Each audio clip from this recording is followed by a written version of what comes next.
the free sharing of knowledge and computational design ideas. These efforts have actually culminated in establishing Digital Futures in Arabic, a platform aiming at reaching and empowering researchers and academics in the Arab world who are interested in the field of computational design. As part of this outreach to the Arab world, we're honored to have Professor Neil Leach give us his public talk today through the Digital Futures in Arabic platform. And it's such a pleasure and honor to have AUC host a thrilling talk by a distinguished speaker. In that spirit, I will also be translating this introduction to Arabic for the Arabic-speaking community.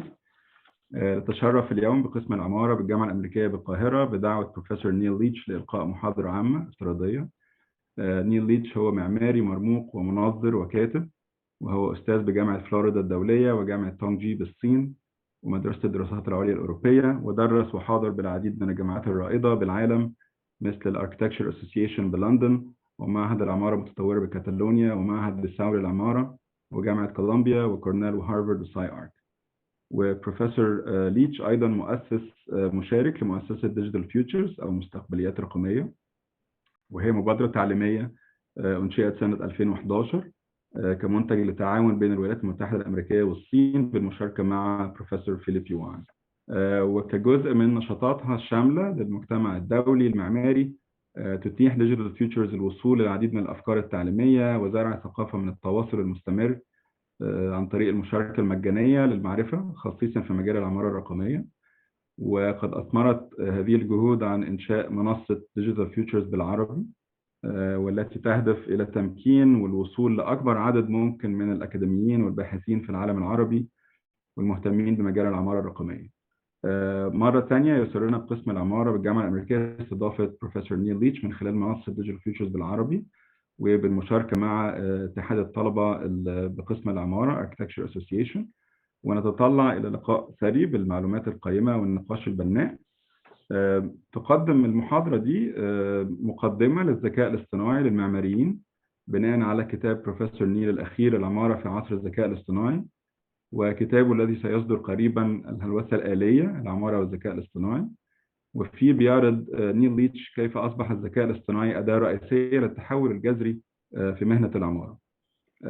Back to English again. This lecture offers an introduction to AR for architects, drawing upon Professor Neil's latest book, Architecture in the Age of Artificial Intelligence, and the soon-to-be published Machine Hallucinations, Architecture and AI. Professor Leach explains why and how AI is about to transform the architecture profession. Just one logistical note before I hand it over to Professor Neil. We will be receiving your questions and comments on Zoom, Facebook, and YouTube. The team here will have some warm-up questions, then we will proceed with your questions. For our audience from the AUC community on Zoom, during the Q&A session, please use the raise hand tool so that the moderator can invite you to unmute yourself and switch on the camera if preferred to ask your question. For our viewers on Facebook and YouTube, please feel free to ask your question in the chat box. Our students from the AA Student Association will direct the question to Neil, and really looking forward to a lively discussion with Neil. Neil, thank you so much. We are really so thrilled to have you. Thank you very much for giving us the opportunity, first of all, and for accepting the invitation, and the floor is all yours. Thank you so much. Thank you. Thank you, Sharif. I'm going to say a few words in English, and sentence by sentence, Sharif will translate them, and then I'm going to speak only in English. Sharif, do you want to translate that? You're muted. Yes, sure. نيل هيبتدي الأول ببعض العبارات على الفيديو اللي احنا شايفينه دلوقتي، وهنترجمها كده جملة بجملة، وبعدين هيستمر بعد كده باللغة الإنجليزية بعد كده. So first of all, I would like to thank Sharif for this invitation. I'd also like to thank the Digital Futures team, and especially Aya Riyad for helping to set this up. نيل اولا بيشكر يعني بيشكرني شخصيا، بيشكر التيم الفريق بتاع ديجيتال فيوتشرز كله، وبالذات مهندسة آية رياض اللي ساهمت في الإنتاج المحاضرة دي. And I would especially like to thank she for hosting our first ever Digital Futures Arabic session. This was a huge success, and we've had over 20,000 views, and I'm delighted that we are able to offer this service to the students and architects in the Arab-speaking world. هو كمان بيشكرنا يعني في يعني شخصيا وفي في الجامعة هنا على استضافة أول جلسة لديجيتال فيوتشرز بالعربي اللي حققت نجاح كبير جدا، ووصل عدد المشاهدات لحوالي 20,000 مشاهدة، وده أكبر عدد للديجيتال فيوتشرز، المنصة ديجيتال فيوتشرز كلها. ومسرور جدا بأن المعلومات دي والجلسات وصل معانيها والمحتوى اللي فيها لأكبر عدد من الطلبة في العالم العربي. So I will be speaking in English, but the numerals will all be in Arabic, and so will the pictures. Architecture is a universal language, as is football, and of course we all know how good in England. We all know how good Mohamed Salah is as a football player.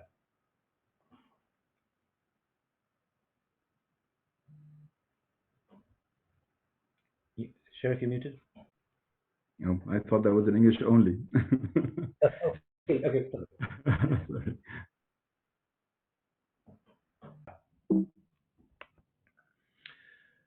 Even though AI does not have consciousness, we do. And the way that people see this distinction between human intelligence and artificial intelligence these days is not as an opposition between human intelligence and AI, but rather AI should be seen as an extension of human intelligence. People refer to either intelligence augmentation or to extended intelligence. So AI becomes a prosthesis to human intelligence. Elon Musk describes us as being cyborgs. Everybody listening to this lecture, you are all cyborgs. You have a machine extension of yourself in the form of your phone and your computer and all your applications. You are already superhuman than the computing power that they had when they sent Apollo 11 to the moon. We are, in a sense, already superhuman cyborgs. The question for architects, though, is whether AI can produce images of buildings. Can machines dream, let me say? And the standard approach is reflected in this comment by the leading Japanese computational architect,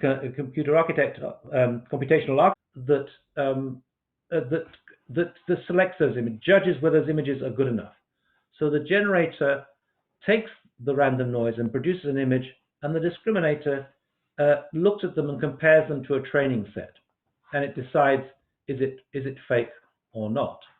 And in this process, over time, they train each other. The generator trains the discriminator, and the discriminator trains the generator, until eventually you can remove the discriminator, and the generator will keep generating convincing images.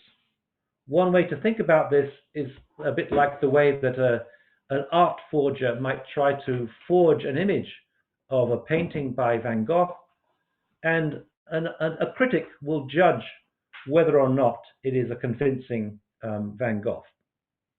Now, what makes this interesting also is the way in which, if we think about it, there are two opposite modalities. One is recognizing an image, and the other one is generating an image, and they are the opposite.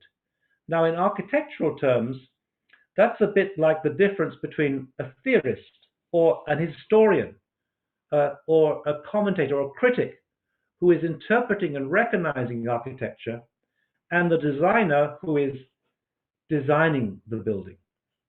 And what is interesting, of course, so it suggests that these are two opposite modalities. they work against each other. And it also maybe explains why perhaps most theorists are not designers and most designers are not theorists. So in the context of a generative adversarial network, we find ourselves where those two modalities are played off against each other.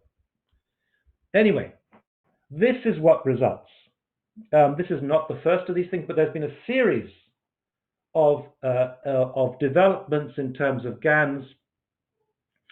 And this is Stylegans, I think, which is not the first, but since then there have been two more versions of Stylegans. And what you can see is a series of faces that look incredibly convincing. They look realistic. But these are all hallucinated by the computer. The danger that we can use AI for fake news and fake images and fake all sorts of things. But what this also proves is that Makoto Watanabe was wrong. Computers are able to create an image that does not yet exist because these are people who do not actually exist. Now, in this, they chose faces, first of all, because there are lots of faces to be found on the internet, especially Hollywood movie stars. And you have to train on your network on thousands and thousands of images to produce something like this. And the face is also useful because it's broadly symmetrical. There's one eye on either side. But you could use these networks for anything. And of course, I want to suggest they can be useful for architecture. You can use a neural network to hallucinate a building that does not exist. Let me return to Refig Anadol, an important figure in the development of AI. To be clear, Refig is not an architect. He's a media artist, but he uses architecture, he uses buildings as both his materials, in the sense he uses data, images of pictures of buildings, and also as his canvas, as the surface onto which he projects his images. Refig was born in Istanbul in Turkey, and in 2012 he flew to Los Angeles to study at UCLA, to study media art at UCLA. And when he first arrived at the National Airport at 2 o'clock in the morning, he jumped into a taxi to go to see his favorite building. And Refig is a fan of Frank Gehry. And he got into a taxi to go and see his favorite building, but what he saw was this. It was at night, it was 2 o'clock in the morning, and the lights had been switched off, and the building was asleep. It was dark. And at that point, he decided he wanted to try and use media art to bring the building alive. That opportunity happened in 2018. In 2018, he was commissioned by the Los Angeles Philharmonic Orchestra to make a projection onto the building for the 100th anniversary of the Los Angeles Philharmonic. And in October 2018, this happened. They switched on 42 projectors that projected onto the facade of Frank Gehry's Walt Disney Concert Hall a series of animations that were generated by AI. They were generated by taking the archives, all the material about the LA Philharmonic over its 100 years, processing them, and then using AI to generate these patterns that then were projected onto the facade of the building. This was the moment in many ways that AI met architecture. There had been some research into AI, of course, for many years. The research at MIT Media Lab and elsewhere, but arguably nothing significant had happened until the deep learning revolution in 2006. And then thanks to GANs, this is using a version of Stylegans, we could now do something very spectacular. It wasn't architecture, but it was projected onto architecture. And alongside this, they also using AI to compose the music. And although Refig himself had already done other things, other work using AI and projecting onto buildings, this moment was the high-profile moment when all of a sudden it came together. Let me just play a few seconds of the music. I can't play any longer because of copyright reasons, but let me just play a few seconds so you can hear the full effect of this.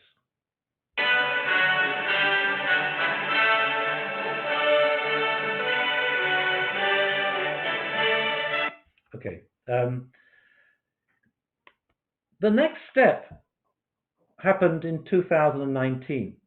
And this is really 1 year later when architecture really started to embrace AI.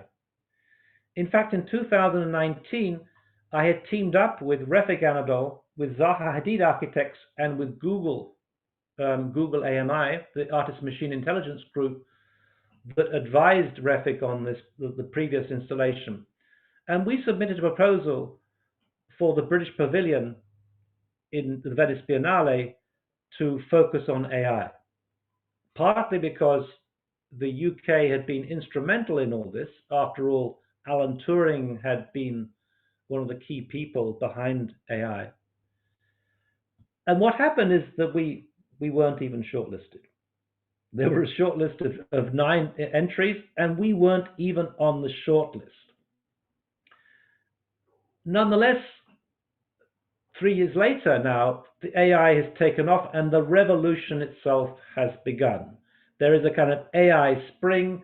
In the next few months, 5 books are coming out on AI, and we can see that it's clearly having an impact. Now, for the Venice Biennale, we had imagined the possibility of Refig hallucinating some Zaha buildings. Well, actually, it happened anyway. He used Stylegans, to hallucinate some buildings by Zaha Hadid. And what he did was take all the data, all the pictures of buildings by Zaha Hadid, feed them into the computer, and then create this latent spacewalk through this. And at certain key moments, you can glimpse a potential of a design that is quintessentially Zaha Hadid. It's not actually designed by Zaha, it's coming out of AI. It has been hallucinated by the computer, but nonetheless, it looks recognizably Zaha Hadid. And in a few seconds, you will see that image emerging on the screen. And there it is. And that was the image that I chose for the front cover of the first of 2 books for Bloomsbury on AI. Bloomsbury, I should say, is the publisher of Harry Potter. It's also based in Bedford Square, the same square as the Architectural Association in London. Let me show you then some examples of the kind of work that has been coming out of progressive practice, looking at using deep learning. This is Daniel Bolan. He is both a professor at Florida Atlantic University, an assistant professor, and also he has been working for Korp Himmelblau, the very progressive architectural practice in Vienna, Austria, that is led by Wolf Prix. And this is, I would say, the state of the art in terms of where AI is happening right now. Very soon there'll be other developments because AI, every day there are new developments. But this is a project called Deep Himmelblau, where they took all the archives of all the buildings that have been designed by the practice over the years and fed them into the computer and used various techniques, including GANs, but also other techniques which are secret, in order to hallucinate other possible buildings coming out of this work. And Wolf-Prix is delighted by this. He's delighted by this. This is a real revolution, as it were, in architectural design. And let's not forget that Wolf-Prix himself was part of an earlier revolution, the decon revolution in architecture that happened at the end of the 1980s, the beginning of the 1990s, when all of a sudden there was this fresh impulse in design circles in the work of Frank Gehry, Zaha Hadid, and so on, a whole group of people who were energizing architecture after the postmodernism to produce something that was truly extraordinary. Wolf-Prix sees AI as the next moment, the next exciting moment in terms of architectural design. And when you look at some of the images, there are always imperfections in an AI-generated image. And if you see something that is too clean and too pristine, you know that someone's intervened. But nonetheless, this is able to produce images that are really quite convincing. Quite convincing. The problem is that they're just in 2 dimensions, at least for the moment, and we haven't yet reached the stage when we can generate images in 3 dimensions, but that will happen very soon. So this is the kind of work that has been coming out of a leading progressive architectural practice that is in many ways the state of the art. This won an award with Acadia. It also won an award with Digital Futures.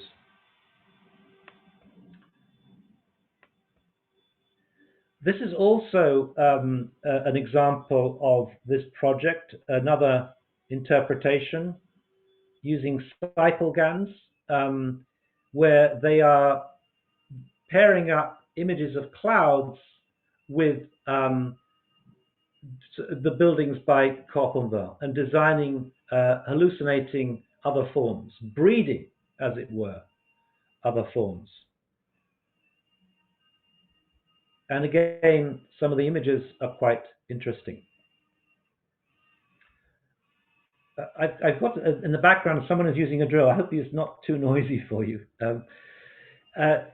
This is Daniel Bolajan's own personal research.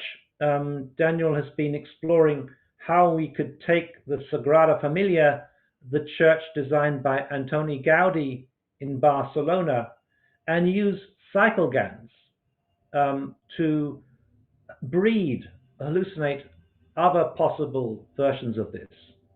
CycleGuns is when you take 2 different unpaired data sets and you effectively breed others. So whereas Stylegans will only give you an averaging, and here you can see a walk through a forest that has then been paired up with the Sagrada Familia to produce this hybrid extrapolated image. So whereas most GANs just give you an averaging, an interpolation, this opens up the possibilities of breeding and producing something else.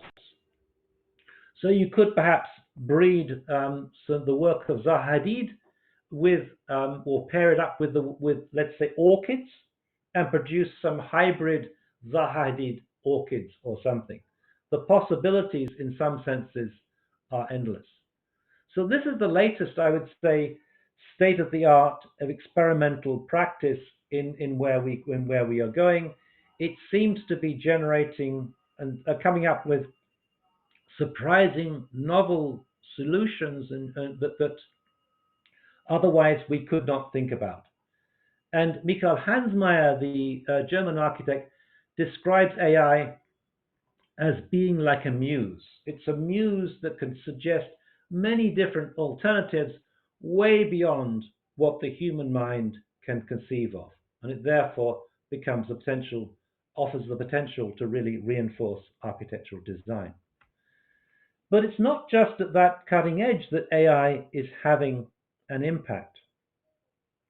This is the work of one of our Digital Futures team, Giovanna Pelaka, who is a young architect in Peru, who is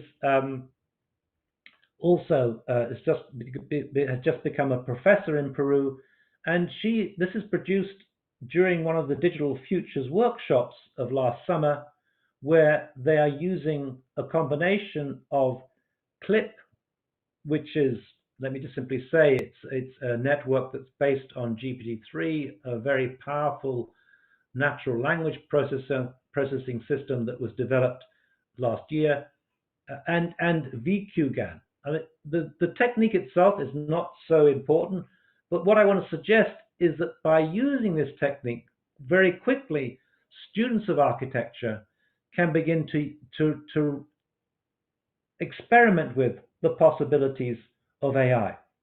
This particular design, the way that this technique works, is that you use words. You use words as prompts, and then the computer draws upon information in the internet and hallucinates something, connecting those words with images as though they are captions. Now, the words that were used, there were two sets of words. First of all, what's called a pre-prompt, and she used Yan Songma, the Chinese architect who studied under Zaha and whose work is like Zaha. She used Wolf Prix from the work of Cor Pimmelblau, and she used Tom Main, the work of Morphosis. So this was the pre-prompt, and the prompt itself was futuristic Indian temple.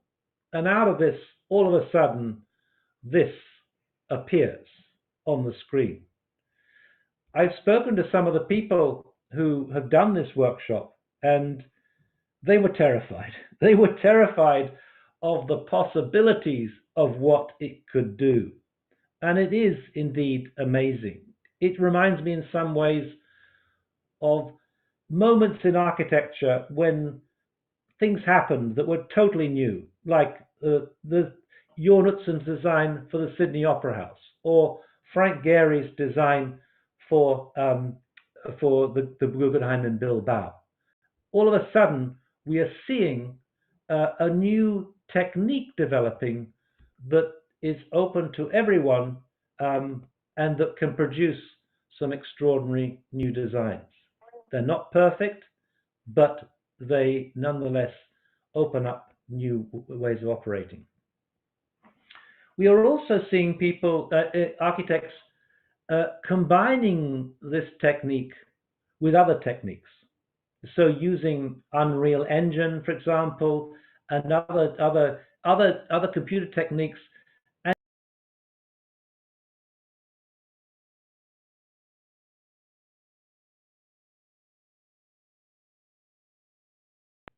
this is a collaboration between Lifeforms. That's a group based at SciArc,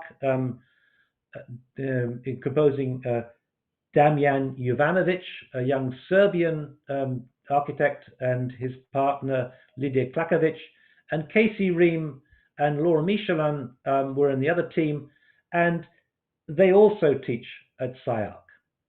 And this is called the new Campomacho, and what is happening is that they are taking the plans, Piranesi's plans of the Campomacho, and then hallucinating a three-dimensional architectural landscape using AI, but then these creatures, these agents that are powered by AI are then navigating and inhabiting this landscape.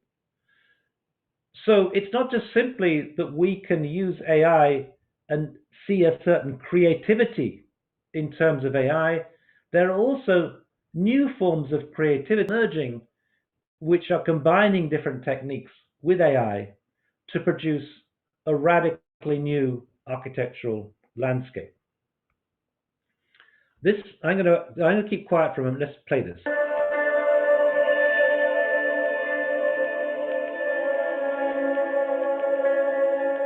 The fingertips, the light, the sound, the colors of the cloth are all currents in the brain.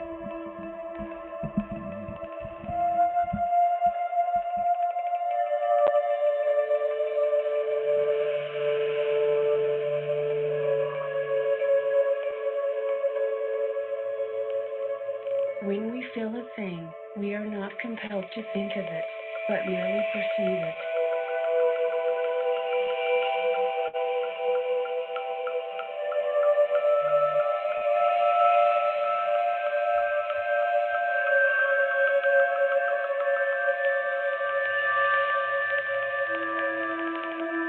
The feeling we feel of the thing is an instinctive feature of our personality.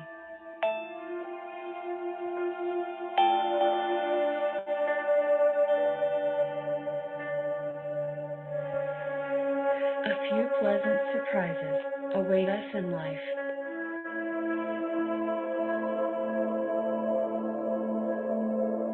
The world that follows us is more interesting than the fact of our duration. Okay, I can play that because the music is not copyrighted, otherwise I would be banned from YouTube. So this is the work of life forms, again, Damjan Jovanovic and Lydia Klakovic. Lydia is more a fashion designer, but what we're seeing is a new world emerging, a world of the metaverse in some senses, where AI-powered agents are navigating this landscape.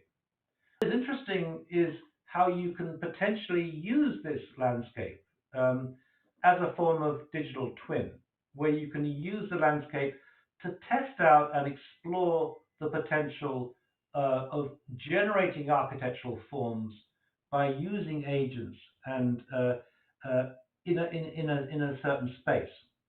Already, Zaha Hadid architects are trying to do this, and one of my DDES students, Wan Yu He, is also exploring this. The idea being that you could use this space to design things by playing off these agents against the architectural fabric and seeing what comes out of that by modeling their behaviors and producing an architecture that might fit those behaviors. So what we're seeing is a new world opening up, an exciting new world that is fundamentally part of the metaverse, that is maybe breaking down all these barriers and using AI as a generative technique to explore architectural forms. That has yet to happen, but the potential is clearly there. So this is Wan Yu He. Wan Yu is a well, let me start by showing you some of her work. This is a project which she did, which is called "This Building Does Not Exist." It's similar to the images of faces. There was a website you can go to. This person does not exist, and every time you refresh your browser, you will get a new person. And for a while, XCool hosted a website which had this on the website. Now, Wan Yu studied at the Bologna in the Netherlands, and then she worked for OMA for 8 years. XCool therefore means ex-Koolhaas, ex-OMA. She used to work for them. It also means super cool in the Urban Dictionary. And what Wan Yu has been doing is, she has set up, in 2016, she set up a practice that would produce AI software for the architectural office. It's based in Shenzhen, China, which is the Silicon Valley, as it were, of China. And she has over 200 people working for her, producing software, which I think is going to completely change the architectural profession. She's also exploring with me on the FIU on the Doctor of Design program, how you can use this to create a kind of metaverse, to produce a technique that will be able to generate buildings as I showed you in the previous video. And some of the images, some of the buildings that are hallucinated, and just remember, this is not done by an architect, this is done by the computer program. All these buildings are hallucinated by the computer program. Some of them are not bad. The interesting thing about deep learning is that it improves. Over time, it improves. And that's why those of you who have used translation apps will see that the translation is getting better over time.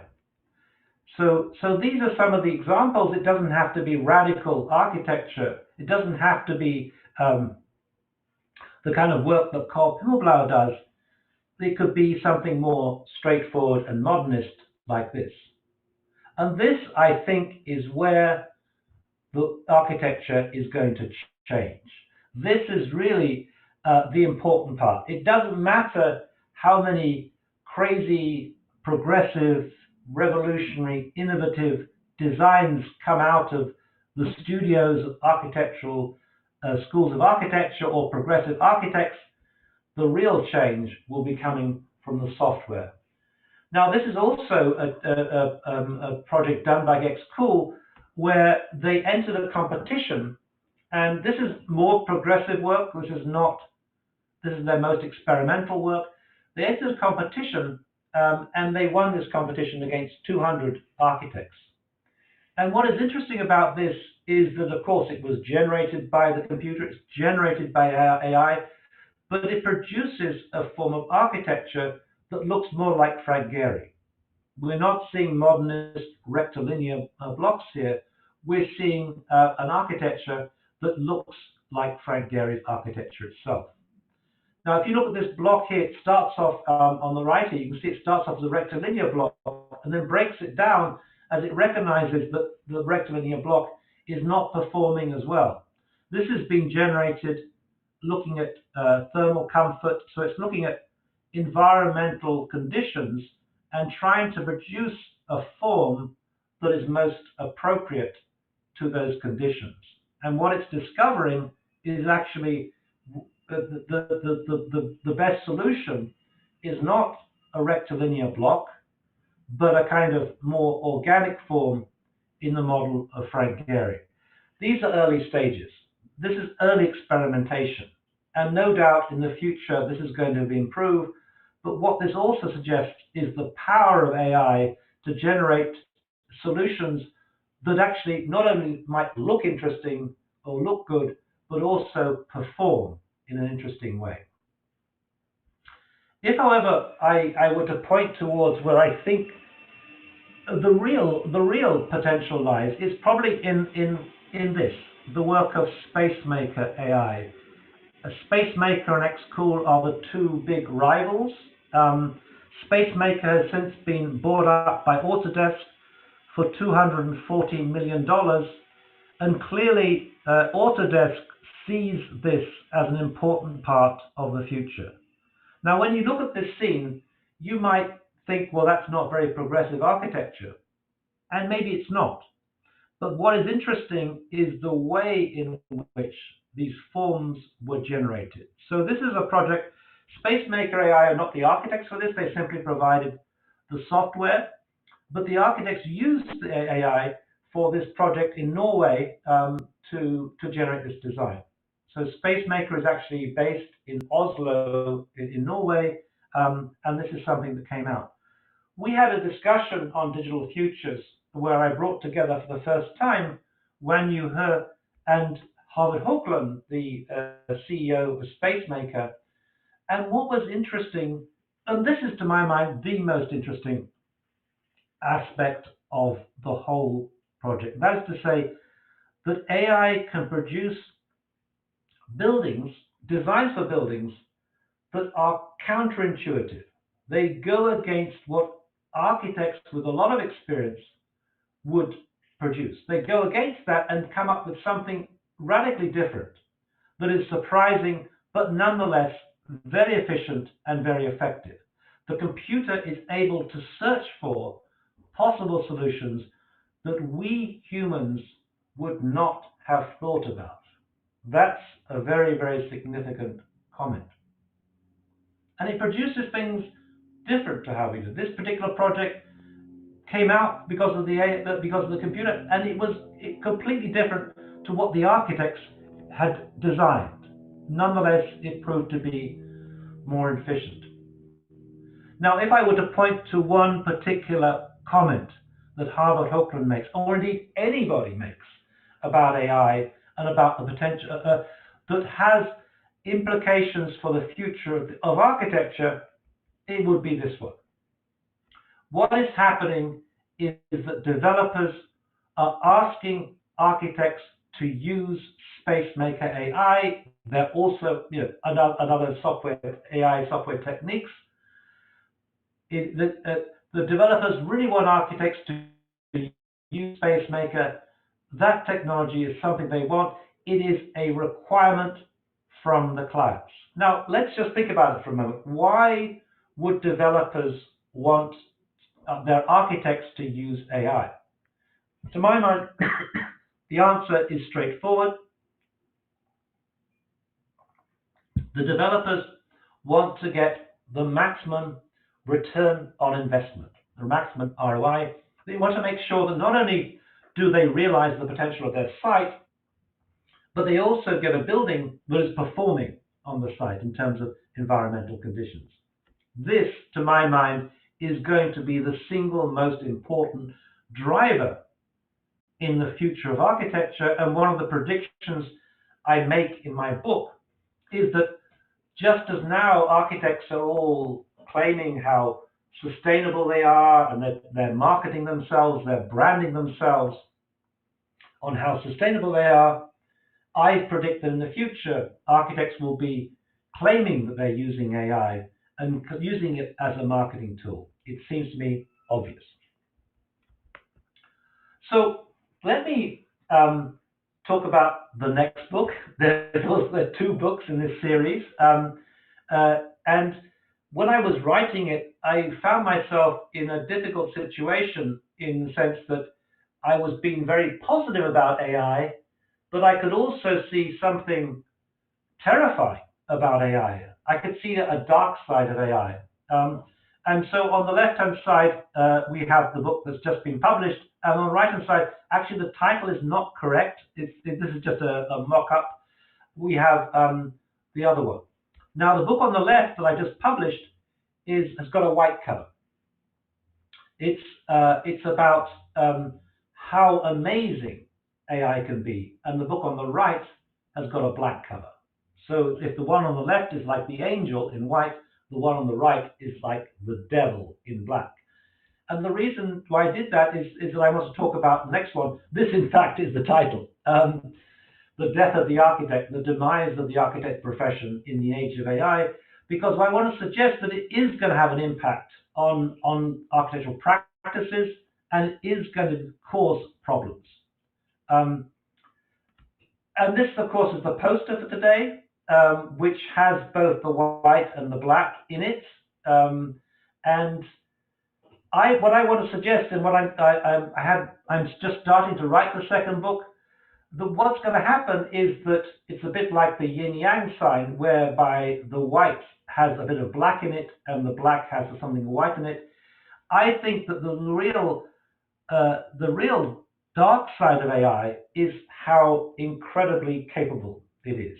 So let me just give you this moment a few years ago, I think 2018, I'm not sure, when I suddenly began to realize how capable AI is and how terrifyingly capable AI is. And that is this. I'm boarding a flight to Shanghai. I had in my hand, I had my boarding pass. And the flight attendant said, I don't need your boarding pass. I want you to look at this screen.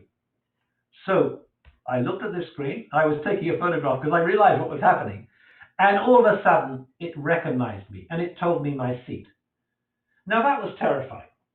This screen recognized me from every other person on the planet. It recognized me from every other person on the planet, and it gave me my seat. So the dark side of AI I mean, of course, you can use AI for all sorts of bad things.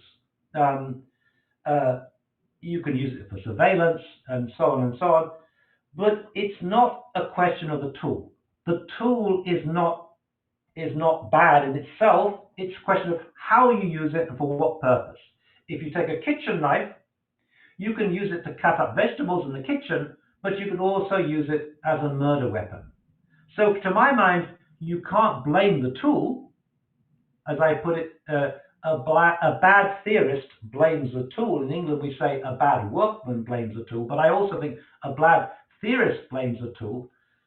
It's not a problem with the tool, it's a question of how you use it. And my point is that it's not as though AI is terrifying in itself or bad, it's just terrifyingly capable.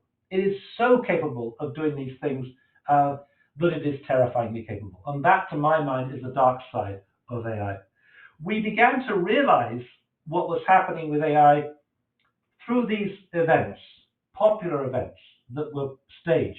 So in 1997, Garry Kasparov competed against IBM's computer Deep Blue at chess.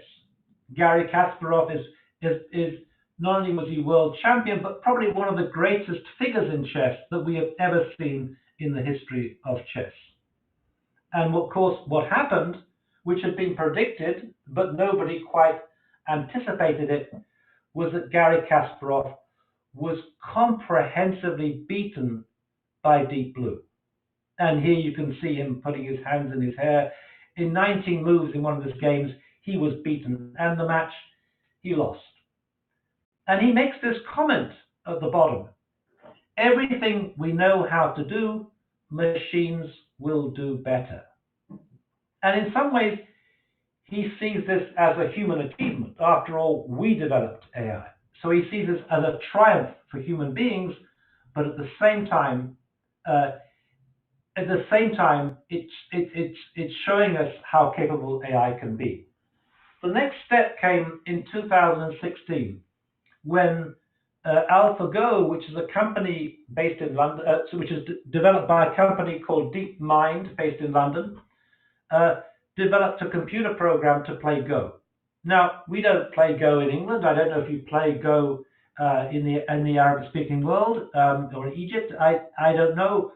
But Go is actually a very interesting game because although it is very simple in terms of the moves, it is incredibly complicated in terms of the number of potential moves. There are more moves, potential moves in the game of Go than there are atoms in the universe. It is incredibly complex. In order for a computer program to play Go, then we have to change from the system that was used to play chess against Garry Kasparov, which is called an expert learning system, to move into deep learning, to use, in other words, learning systems. This match was played in Korea, in Seoul, Korea in 2016, and everybody expected Lee Sedol, shown here, one of the greatest Go players of all time, to win. The game was so complex, how could a computer possibly get very close to this? Well, AlphaGo won, and it wasn't so much the fact that it won, it was the manner in which it won that was really so shocking. Because what AlphaGo began to do was to play some moves that no human being had ever thought about. And this was one particular move that's become very famous. It's move 37 in game 2, where DeepMind, AlphaGo puts the piece in a place that nobody would ever do. They normally, you start the game, you start on these lines, not this line. Everybody thought it was a computer glitch. Everybody thought it was a mistake by the computer, but it wasn't a mistake. It was not a mistake. 100 moves later, what happened is that these black pieces here began to join up, and it won the game. Now, also, there are other moves in this match that all the experts, they called them slack moves because they had no idea what was going on, but it would produce these moves that were absolutely astonishing. Afterwards, everybody began to realize what exactly was happening. Alphago was able to operate at a level way beyond the human mind. We simply did not have the capacity to calculate, to imagine those moves. So it's a bit like the designs that were made by Spacemaker AI. AI could come up with solutions that we could not even imagine. This is the comment that Lisa Doll made. AlphaGo showed us that moves humans may have thought are creative were actually conventional. Suddenly we began to realize that AI could perform at a level way beyond our comprehension. It was creative, but we couldn't even recognize the creativity of the AI until 100. If that was terrifying, the next one was even more terrifying. This was AlphaGo Zero, and the next model, as it were, in the series. AlphaGo Zero played against AlphaGo, the original model, and won 100 games to 0. It also could not only play Go, but it could play chess, it could play many other games. It was, in other words, it could play it was capable of doing more than just one thing. Then another aspect of this is that it taught itself to play Go. Nobody told it the rules, it taught itself to play Go. I don't even know how that's possible, but it taught itself to play Go. What's more, it taught itself to play Go by playing 4.9 million games of Go over 3 days. Now, that sounds like a lot, but actually, when you really think about it, it means that it was playing 20 games of Go a second. 20 games of Go a second against itself. Now, I'm showing you a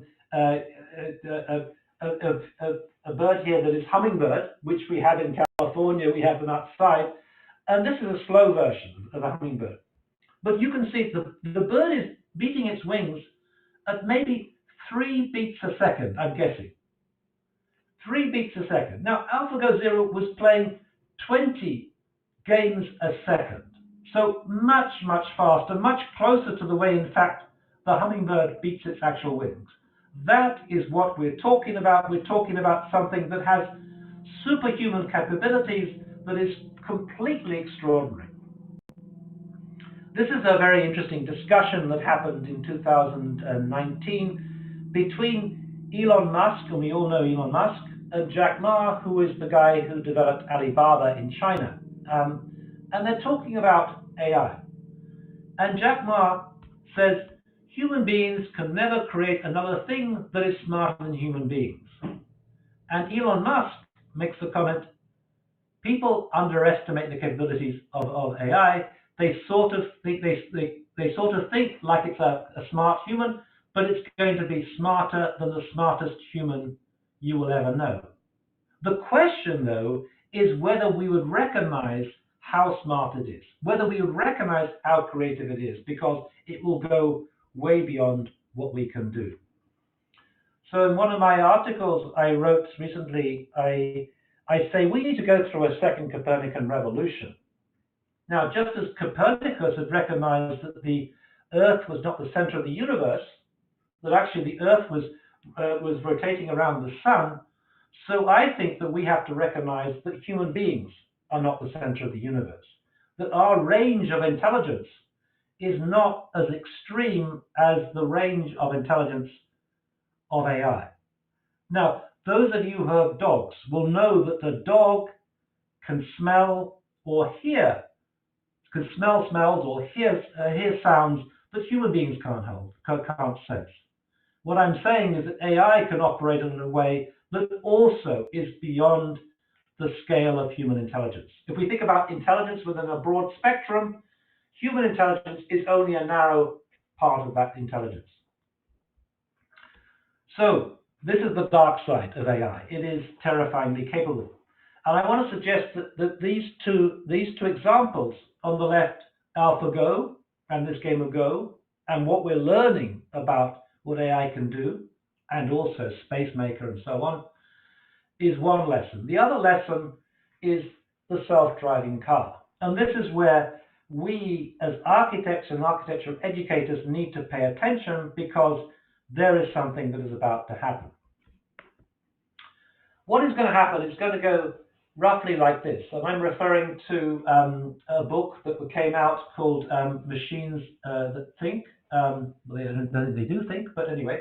And the argument is basically to say that soon we will be banned from driving. We will be banned from driving. And it's an extreme argument, but let me just lay it out. The argument is this. I mean, very soon, Uber cars will be self-driving, certainly in countries where they have those facilities. Now, the point being that when you order an Uber car, you don't actually need the driver, because you've already put in the destination already when you order it. So you don't need the driver, except maybe for a conversation. And in the future, it'll be too expensive to have a driver, so all self-driving cars will just be self-driving. And it'll be convenient. It will be convenient. And so this is where the argument goes, and then we will get so used to that we won't drive so much. And then because we don't drive so much, the insurance premiums will go up when we do drive. Now, as a result of that, we will be put off from driving, and eventually people will say, I don't want to drive anymore. It's just too much hassle. It's too expensive, and so on. And what will happen is eventually we lose those driving skills and we will be banned from driving. This is what Toby Walsh predicts in his book. And what is interesting to me is that the fact he says we won't be allowed to drive cars anymore, and we will not notice or even care. That is, to my mind, the most interesting aspect of what he's talking about. If you think about it, how does change happen?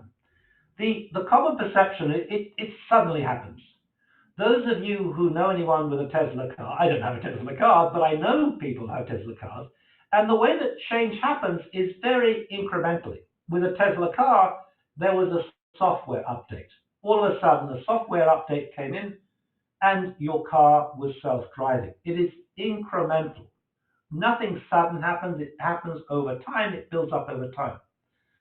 Now, one of the predictions about the future of AI was that there's going to be an explosion.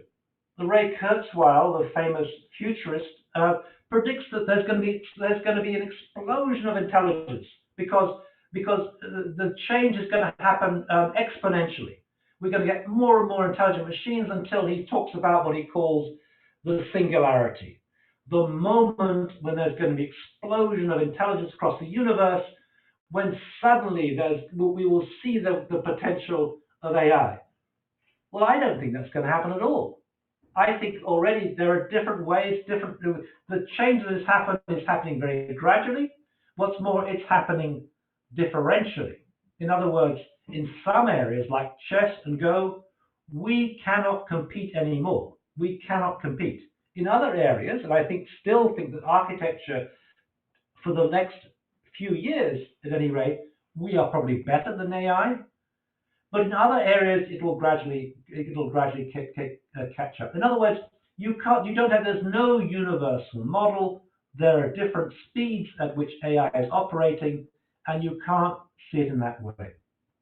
A better model, to my mind, is the metaphor of boiling a frog. I'm not suggesting you boil a frog. I wouldn't want to boil a frog. But the story is this. If you want to boil a frog, you don't drop the frog into a pan of boiling water, because the frog will jump out. The frog will say, this is too hot, and jump out. What you do is you put the frog into some lukewarm water, some mild warm water, and gradually increase the temperature.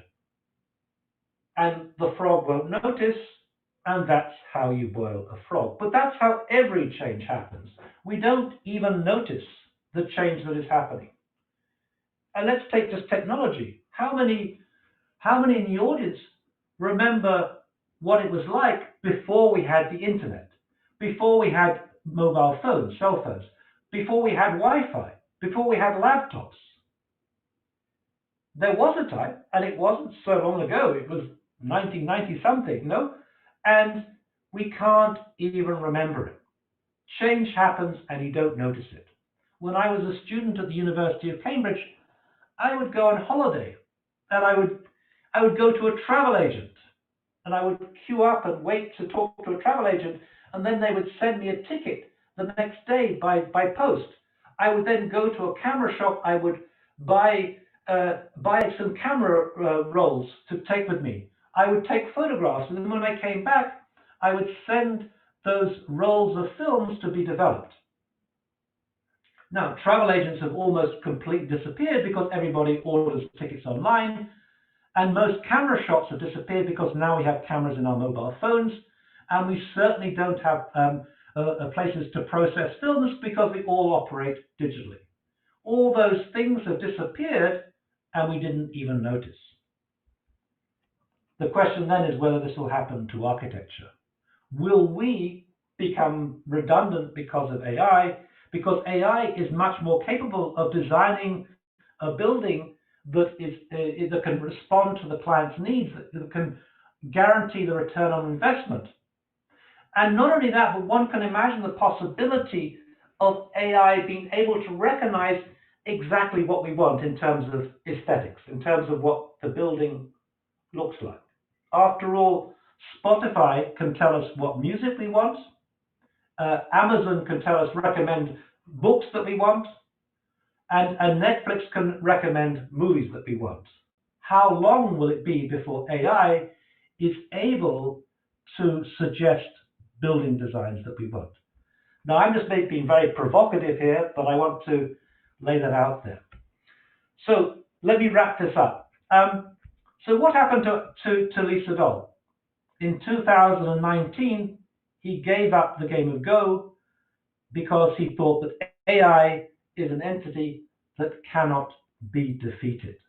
Is this a presage of the future? Does this suggest the future for architects?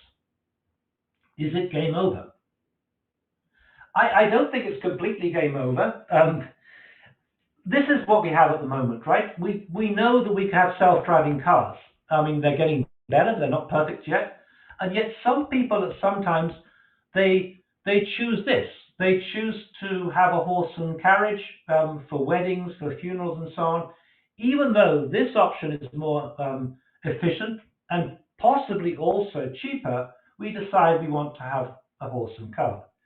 I still think that that in the future, we will still want to use Zaha. Even though Zaha and other practices will be more expensive, we will do them because we don't care about money. It's a bit like having a Prada bag.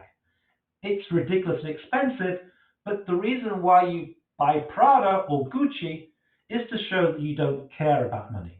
So I still think that we will still have architects. But, and this is a comment that's made by Wan Yu He, when you use AI, one person using AI can achieve can do things that 5 architects can do. Therefore, we have this terrifying potential that we will not need so many architects in the future. And this is really, as educators, we must be aware of this. I'm showing you some work that is appearing in the AD on AI and architecture by a Russian architect, Eduard Hyman. There are architects all over the world who are now using AI. This is called the Endless Skyscraper, and it shows some of the exquisite, beautiful work that is emerging coming out of AI. To my mind, what we need to do as educators and what students need to do as students is perhaps not so much to design buildings for the future, but to design their own future. We have to design our own future for architecture. Let me also show you, this is the work of Emmanuel Coe, who is took a PhD, did a PhD in AI in Switzerland, and is now a professor in Singapore. And you're seeing he's 3-dimensionalizing it. He's exploring the possibilities of what you can do with AI in 3 dimensions. Not so progressive, perhaps, as Eduard Hyman, but still another aspect of AI. What I'm suggesting is that we must be aware of the future, of what the future is going to bring for architecture. Now, in architectural education at the moment, we spend a lot of time talking about the past. And of course, the past is very important. In Egypt, you have the pyramids and all the beautiful ancient pieces of architecture. We must not forget that. And I myself was a translator of Alberti, of his book on architecture from the Renaissance. We must not forget that because there are important lessons that one can learn from history. But at the same time, I would argue, we need to direct our attention also towards the future of what the profession of architecture will be like. Because the students that we are teaching now, the students that we are teaching as educators, will be reaching the peak of their career exactly when AI is really beginning to kick in.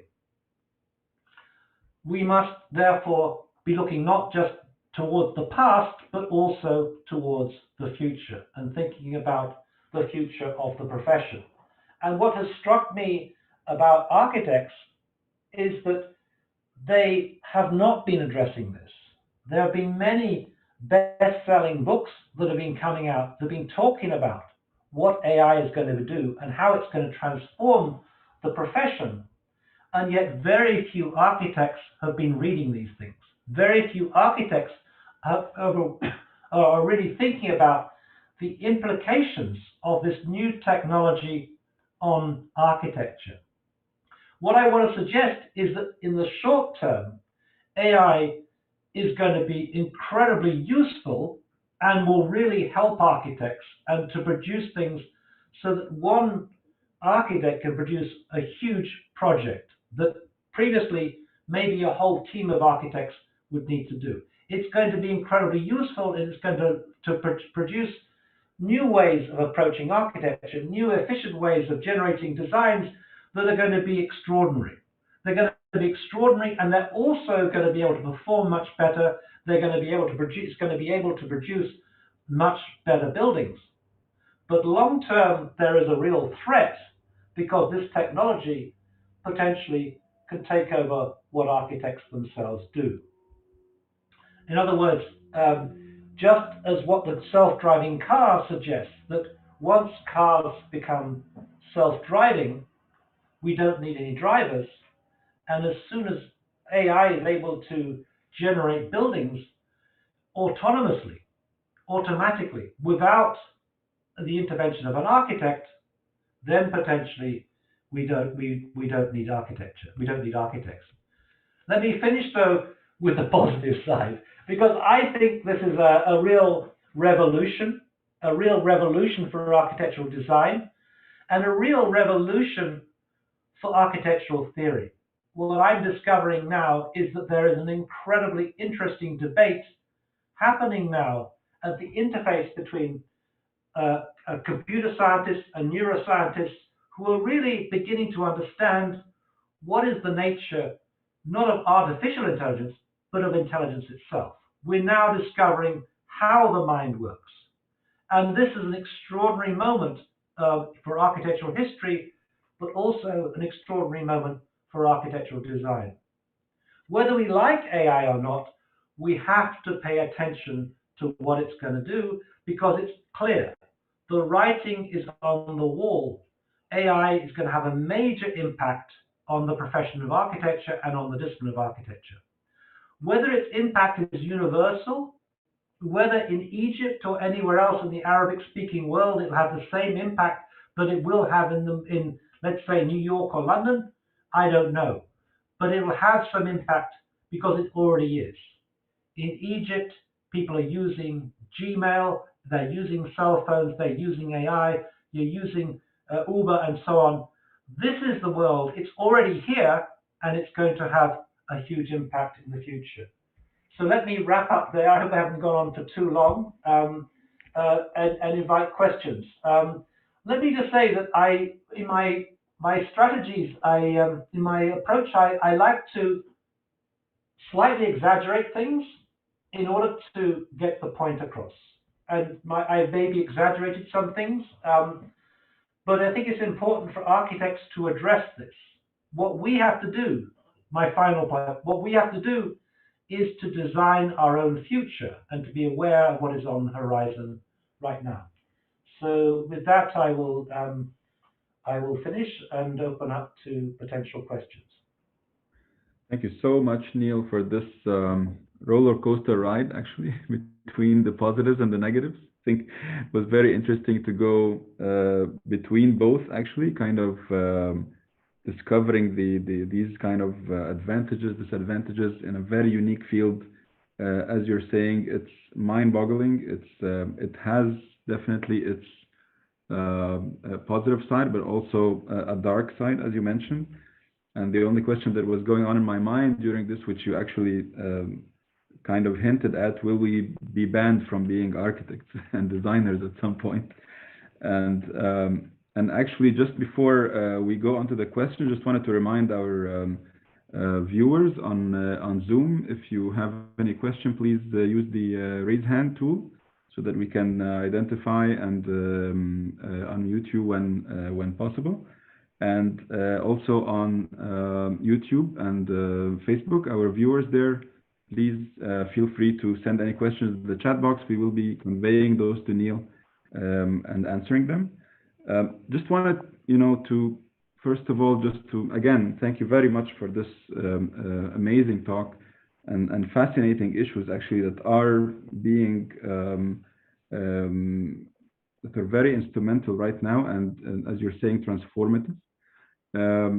Just maybe a couple of questions to kind of warm up the discussion while we receive some questions, more or less around both the positive and the negative in a way, which I'm actually cannot even delineate from each other, which is interesting. And just seeing the architecture and construction engineering industry, as you know, usually kind of lags a bit behind other industries like the automotive and the maybe telecommunications and the like.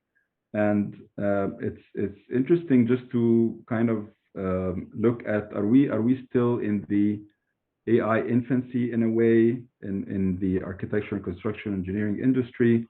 Is it only about what you described, only about kind of generative hallucinations in a way, these kind of dreams, unprecedented images, maybe more of two-dimensional than three-dimensional in a way?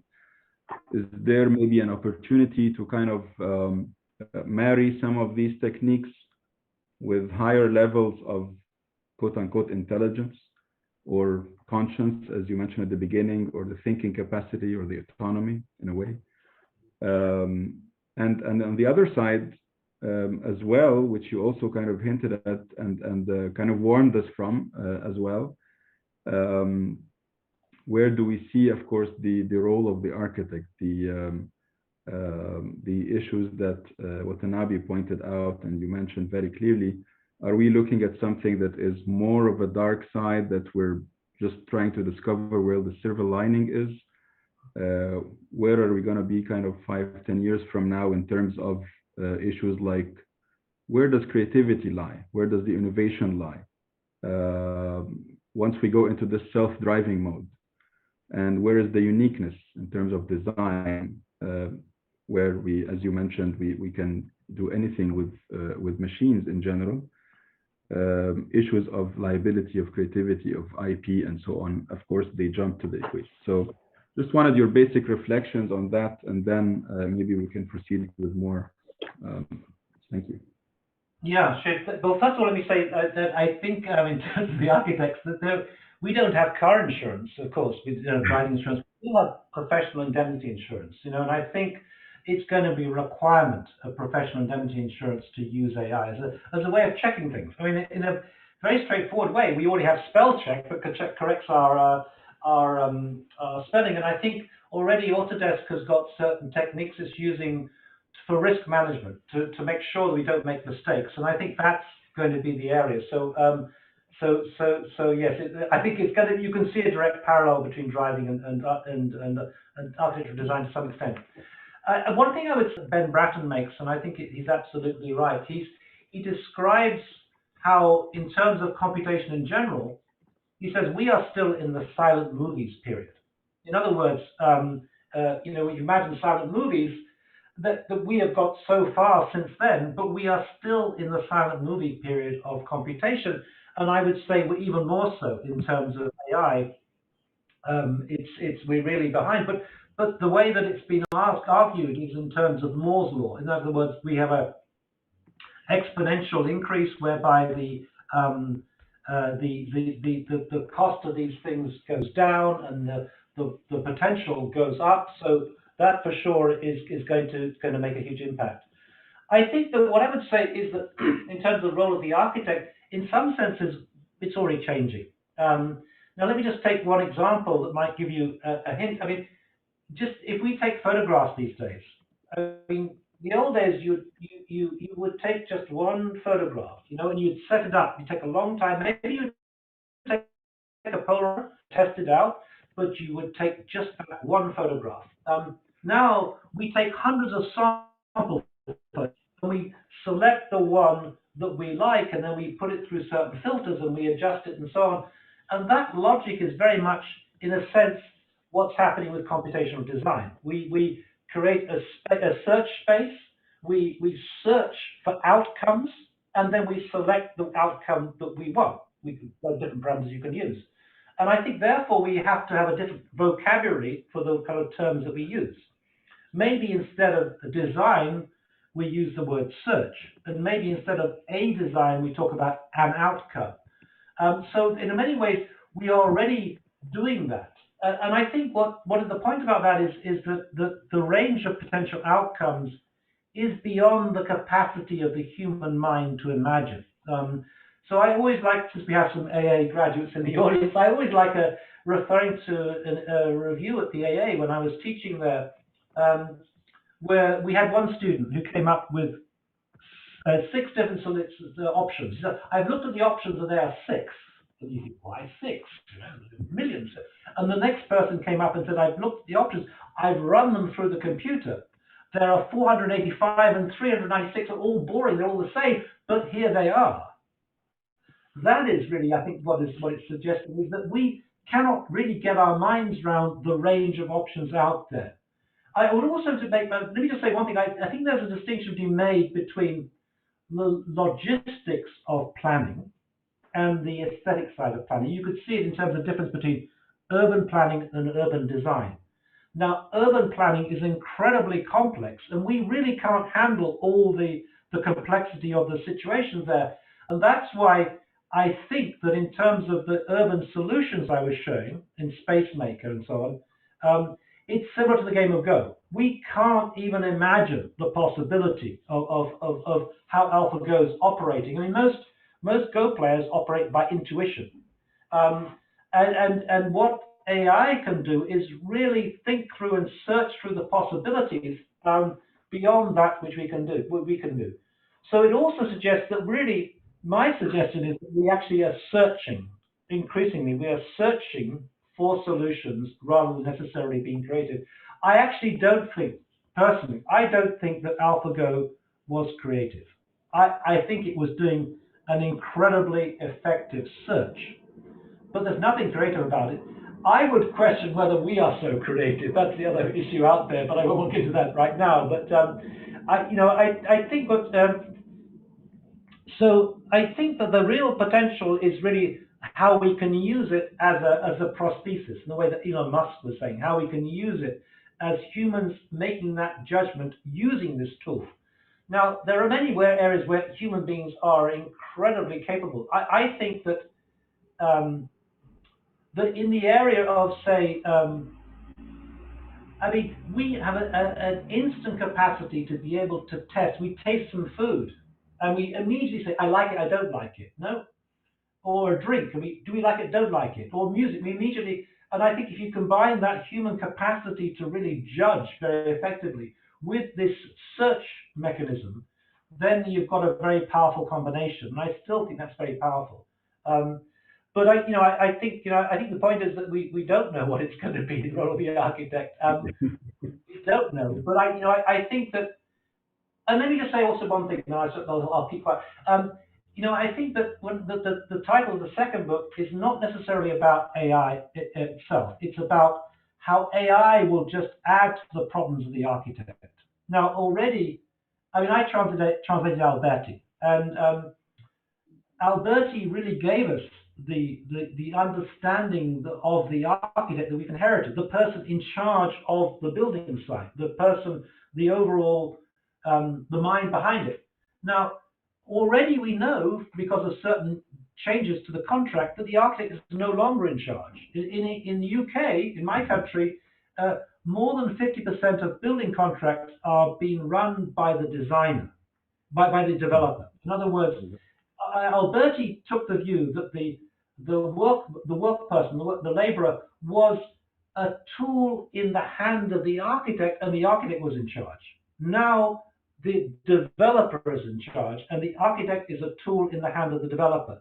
So for all sorts of reasons, architecture is already in trouble. And I think that the argument about 5% of all buildings are designed by architects, I don't know where that comes from, that figure, but that is the case. So I'm just simply saying that already we're struggling. And as soon as these things come up, and as soon as a developer can use a tool like this and to come up with a solution without an architect, then we're really in trouble. But I do think that let me say also that I do think the architect has very special training. The training we get is really interesting, and the architectural mind is fascinating. I found out 2 days ago that TED Talks were the idea of an architect. Now, Digital Futures is also an idea of an architect. Now, and I think this is the way that we can use, there are ways of thinking in terms of systems, of visualizing possibilities that can exploit the mind of the architect, that can open up new avenues of inquiry. So it may be that we need to diversify. And it may well be that we need to diversify embracing the world of AI. And what's interesting to me is, of course, is the fact that if you Google the word architect these days, you're almost certain to get something about AI computer science, because that term is used, architecture is used in that world as well. So I simply think that we need to use our architectural imaginations to think how we could operate in a world in which the traditional position of the architect is being compromised. Yeah, sorry for that long answer. That's fascinating. Thank you so much, Neil. Now we can take some of the questions from the audience. I think we have Selma Ghanem. Please, Selma, go ahead. Yes, hello. Thank you for the inspiring talk. I really enjoyed it. I wanted to ask about specifically how much does human need to interact with the AI for it to be able to produce something? Or for example, when it gives multiple iterations, how would you choose one iteration out of like the 10 or the 20 or the 100 that it gave you? And another aspect is, I know that AI usually takes the information and uses it to develop more stuff, and the more it piles up information, the smarter it gets. So how would that reflect in architecture as well? Thank you. Thank you, Selma. Yeah, well,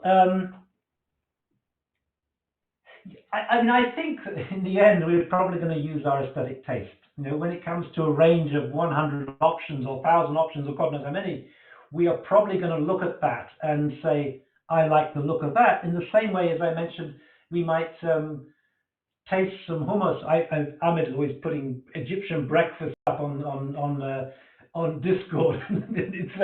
You have beautiful breakfast there, and we can taste it. We know what is good, and I think we'll use that human quality to choose in a very straightforward way. So what was the second part of the question? Remind me. I was asking about how much human interaction does the AI need to produce something, because the more input we put, the smarter it gets. Yeah, I don't know if you were like me, but I use Gmail, and actually Google is the headquarters is about 100 meters away from me in Venice Beach, or at least one of the headquarters. and Gmail is it's getting fascinating. I mean, I don't know, and it's learning, right? It's learning from what I've written. It's able to learn from what it's got and predict based on that data. That's the way it operates. That's the way that AI operates. And of course, we humans also predict as well. But AI does that, and it learns the expressions that are our favorite expressions. So, you know, I never say dear. You know, if I email you, I don't say dear Salman. I say hi Salman. Every time I start my email, it says hi, and it finds the name of the person. Now, increasingly, it's finding a title for the email that I'm sending. I'm blown away by that, and I think what happens is that we tend to repeat ourselves. We tend to do the same things over and over again, and that's what it's picking up on. It's picking up on those things. And you think about architects, right? I mean, we could look at Frank Gehry and say, no, Frank Gehry is a revolutionary. He does things that are completely different.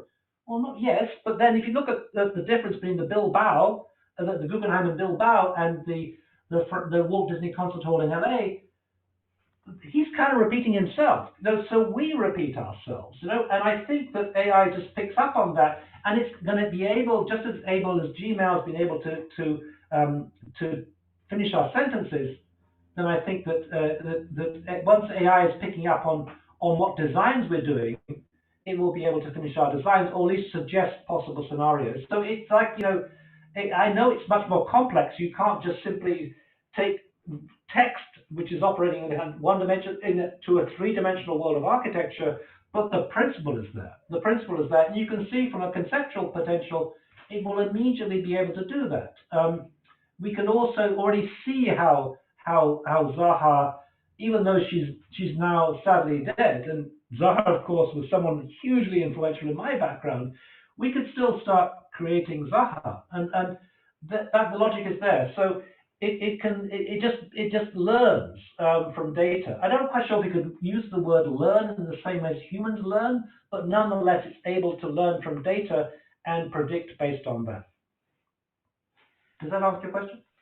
Yes, thank you. Thank you so much. Thank you, Salma. Yusuf Al-Tantawi. Good evening, doctor. My name is Yusuf. I'm a sophomore, and I think first, thank you for this amazing lecture. But I have two questions. Since AI is informative and architecture plays a little bit in art, and art is something that's subjective, will AI ever collaborate with a human's creativity?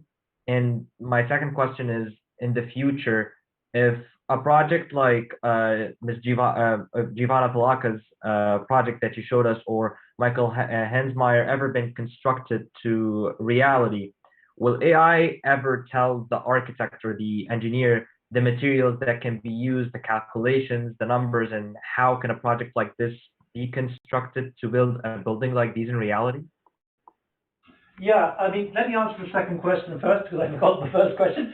I think already we're getting programs that are being used to understand material behavior. I mean, it's a slightly paradoxical thing, because AI is immaterial, but nonetheless you can still model things on material behavior. In fact, I produced a book, I co-edited a book back in 2003, I think it was, called Digital Tectonics, that was talking about that, how I think the first building that was kind of generated by using computation was a Norman Foster building well, I mean, there are others before that, but one of the key ones was the glass dome of the British Museum in London that was generated through an algorithm. So I mean, and now you can certainly model that, and topological optimization. You can use Amoeba, you can use other techniques. And the one I showed from an XCool, where you're using questions like wind comfort and so on to generate the best solution.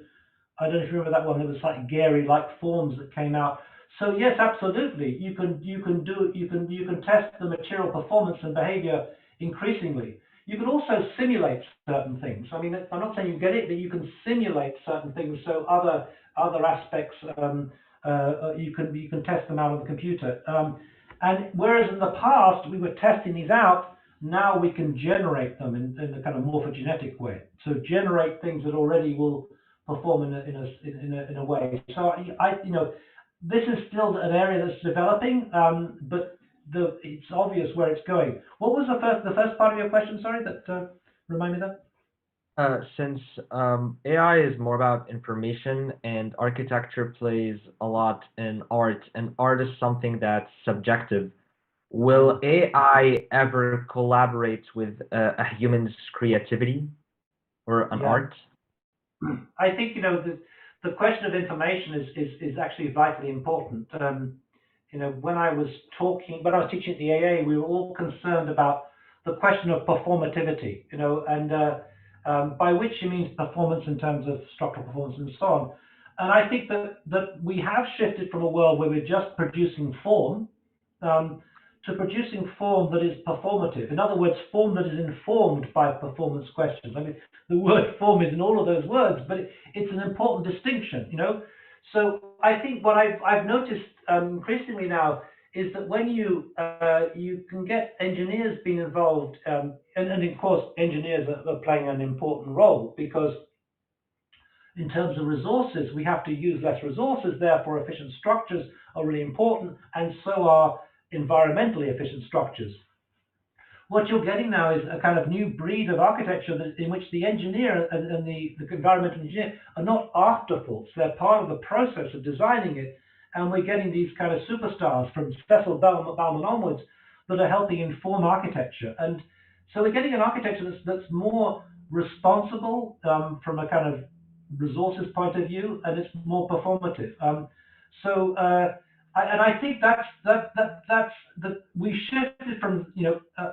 I think we shifted from postmodernism, where it's all about form for the sake of form, to a more responsible way of thinking about things. So that'd be my approach. I do think that the computer is a really effective way of searching out and using information to find an optimal solution. So that I think the writing's on the wall. So that's what I would suggest. And then just to go back to the other point I made earlier on, in terms of urban planning, we have this urban. We kind of there's one is understanding the information about the site itself, and then there's the aesthetic side. What it looks like. Already, the first part has been done by AI pretty well, and the aesthetic side will catch on as I was saying just now. AI is learning what we want, what we like in terms of our sentences and so on. I'm absolutely convinced it'll help that way too. So, and I know there's bound to be a kind of resistance to all these things. When I was a student at Cambridge, we had a professor who was telling us to read Martin Heidegger and then telling us that technology was evil and we shouldn't use computers. He banned computers from the studio. Well, that just produced a generation of architects who were unemployable, because you have to use computers these days. And I think the same is going to happen in terms of AI, that we have to eventually accept that it's going to be there, and we need it to just like we need spell check. Yeah. Thank you so much.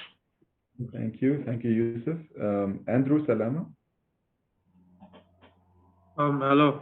So yeah, I have a question. It's just similar to the previous question. So in terms of the so what I think architecture is a bit more subjective in terms of, because it's a design coming out from an architect, and he's trying to find out the best solution and the best design for a specific project. But and as you said, like the chess and the chess example that he uses, basically chess is there's quite infinite number of ways or moves that you can play, but basically the computer knows how and knows the best outcome from it. Does that mean that architecture will go from the subjective understanding to more of there's only one correct answer or way of designing in general? Yeah, actually, it can go two ways. One is that it will.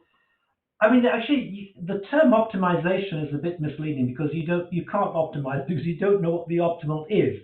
It can certainly produce a range of possible the efficient outcomes, or outcomes that meet certain criteria, shall we say. In fact, actually, the work of some of the work that's coming out of AI gives you that range of different options, so you can choose from that, and that's and others are obviously optimizing or trying to optimize to get towards the most efficient solution. So it's going to be from a combination of both of those. So I'm not quite sure what to add to that, but to say that I think it's going to be a useful tool to give us a range of options that we simply haven't thought about. Yeah. Yeah, but I have another question that follows. So in terms of architecture and how we think in career-wise, we divide it into a conceptual phase and a schematic, and then up to the tender phase. And then there are a lot of problems that comes up in the tender or in the schematic when we try to when you put other disciplines into the design and see this. Can the AI see this from the conceptual stage and see the clashes from the conceptual stage? So then all the design that we cannot see, because it's difficult from an architect point of view to just merge everything from this conceptual stage. So the AI could already generate the building or generate the design, already fixing these clashes before the stage. No, absolutely. That's obviously going to be the case. And that happens already, I think. I mean, I don't use BIM, but I think that's what they can do. But what I would suggest, and I only know this because when you heard one of my students, and she's developing, there's going to be a platform that's going to integrate all of these things. And in fact, the problem is we do separate things. We do a little sketch thing, then we do a kind of like a certain model and a BIM model and so on, often using different softwares. I think what's going to happen is going to be a unified platform where you're not repeating things, but it's all part of a process and it's all informed by data. At least that's the way that it's kind of going. And we might not like that, but I think it's what's going to happen. So it's certainly going to improve efficiencies. It's going to certainly correct mistakes. Yeah, I think the unified platform that XCool is developing is called ABC. They haven't released it yet, and they're still trying to sort it out. And it's not easy, but I think that's going to happen. And of course, what you're also going to integrate in that are things like building codes. What are the constraints you're operating with? And these are actually often straightforward, logical processes that could be used to inform the process. So I see it happening as a kind of unified platform where not only are kind of clashes or mistakes going to be pointed out, but the whole thing is going to be optimized and streamlined. Right. Thank you, Andrew. Hala, Samiddin.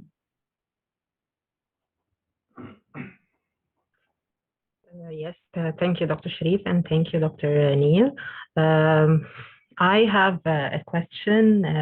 Do you think AI can be useful in understanding the human cognition? I mean, this, human quality or the designer's creative intuition that distinguish us as architects or as human beings in general from machines. We as humans actually do not have a clue about what happens in there, what happens in our heads, how do we get creative. But do you think AI can help us understanding that, monitoring us or detecting our patterns so that we so that it can help us stay aware and conscious of our design qualities instead of, as you mentioned, letting it, fade away? Yeah, that's a really, really good question. No, fantastic question, actually. And that is really my interest. I mean, I'm a theorist, and I'm interested in, let me just, to put it simply, I'm interested in how we can understand what it is to be human in the mirror of AI. I'm not quite sure why that's the case, but definitely I think it is the case. I don't know whether I could put in the chat some of the links to some of the discussions we've been having, but on Digital Futures, we've got a series every Sunday, and I know you guys work on a Sunday, so it's not very convenient, but we have a series every Sunday where we are bringing in neuroscientists and computer scientists to, in a sense, theorize what it is what to be human. And what I could say is, I've been working in theory all my career, and this is the most exciting moment because we're suddenly beginning to get glimpses of what it is to be human and what human intelligence is through our explorations of this particular realm. Now, I would simply point out there's a guy like, for example, this guy, Jeff Hawkins, who's produced a book called A Thousand Brains, A New Theory of Intelligence. Now, he's not saying a new theory of artificial intelligence. He's saying a new theory of intelligence. Now, he's actually the guy who invented Palm Pilot. As it says, a computer scientist, but he moved into the area of neuroscience. And what I find incredibly interesting right now is the convergence between AI experts and neuroscientists. So on the one hand, we have, for example, the guy who produced DeepMind, the AlphaGo, who produced AlphaGo for DeepMind, is a guy called Demis Hassabis. He's from Cyprus, and he's a British citizen. But he studied at Cambridge, and then he went to do a PhD on neuroscience before moving into the world of AI. Now, alongside him, there are other characters. Also in the UK, there's a guy called Anil Seth, A-N-I-L-S-E-T-H. And Anil Seth has just produced a book called Being You, and he is the opposite. He's someone who did a PhD in AI and has now moved into the world of neuroscience. And what they're coming up with are mind-blowing theories about how the mind works. And one thing I discovered is, and I think I mentioned this in the talk, but what I found out was people are not interested in artificial intelligence. They're interested in intelligence itself. Now, I didn't discuss it in this talk, but there have been other talks that I've been looking at how we can think about how the architectural mind operates. And I have this concept called architecturalization that helps to explain, I think, how architects have operated, often taking ideas from philosophy and somehow translating them into architectural forms and misunderstanding them. It doesn't matter. It helps us to understand how the architectural mind works. So I absolutely think that AI can help us to understand how the human mind works. And it's always been my ambition to try and find that. I mean, I will just simply say that in the past, there was an example. There was a guy called Craig Reynolds, who is a computer scientist, who tried to understand how birds flock. You get a flock of birds, and often there's beautiful choreography of how they fly around in the sky when you get a flock of birds. And he was, in order to model it on the computer, he had to understand the rules. I don't understand how you can reverse engineer that process and come up with the rules, but he did. And he produced something that was quite convincing to understand how birds operate. Now, what was interesting about that is at that moment, bird experts, ornithologists or whatever they're called, then began to understand how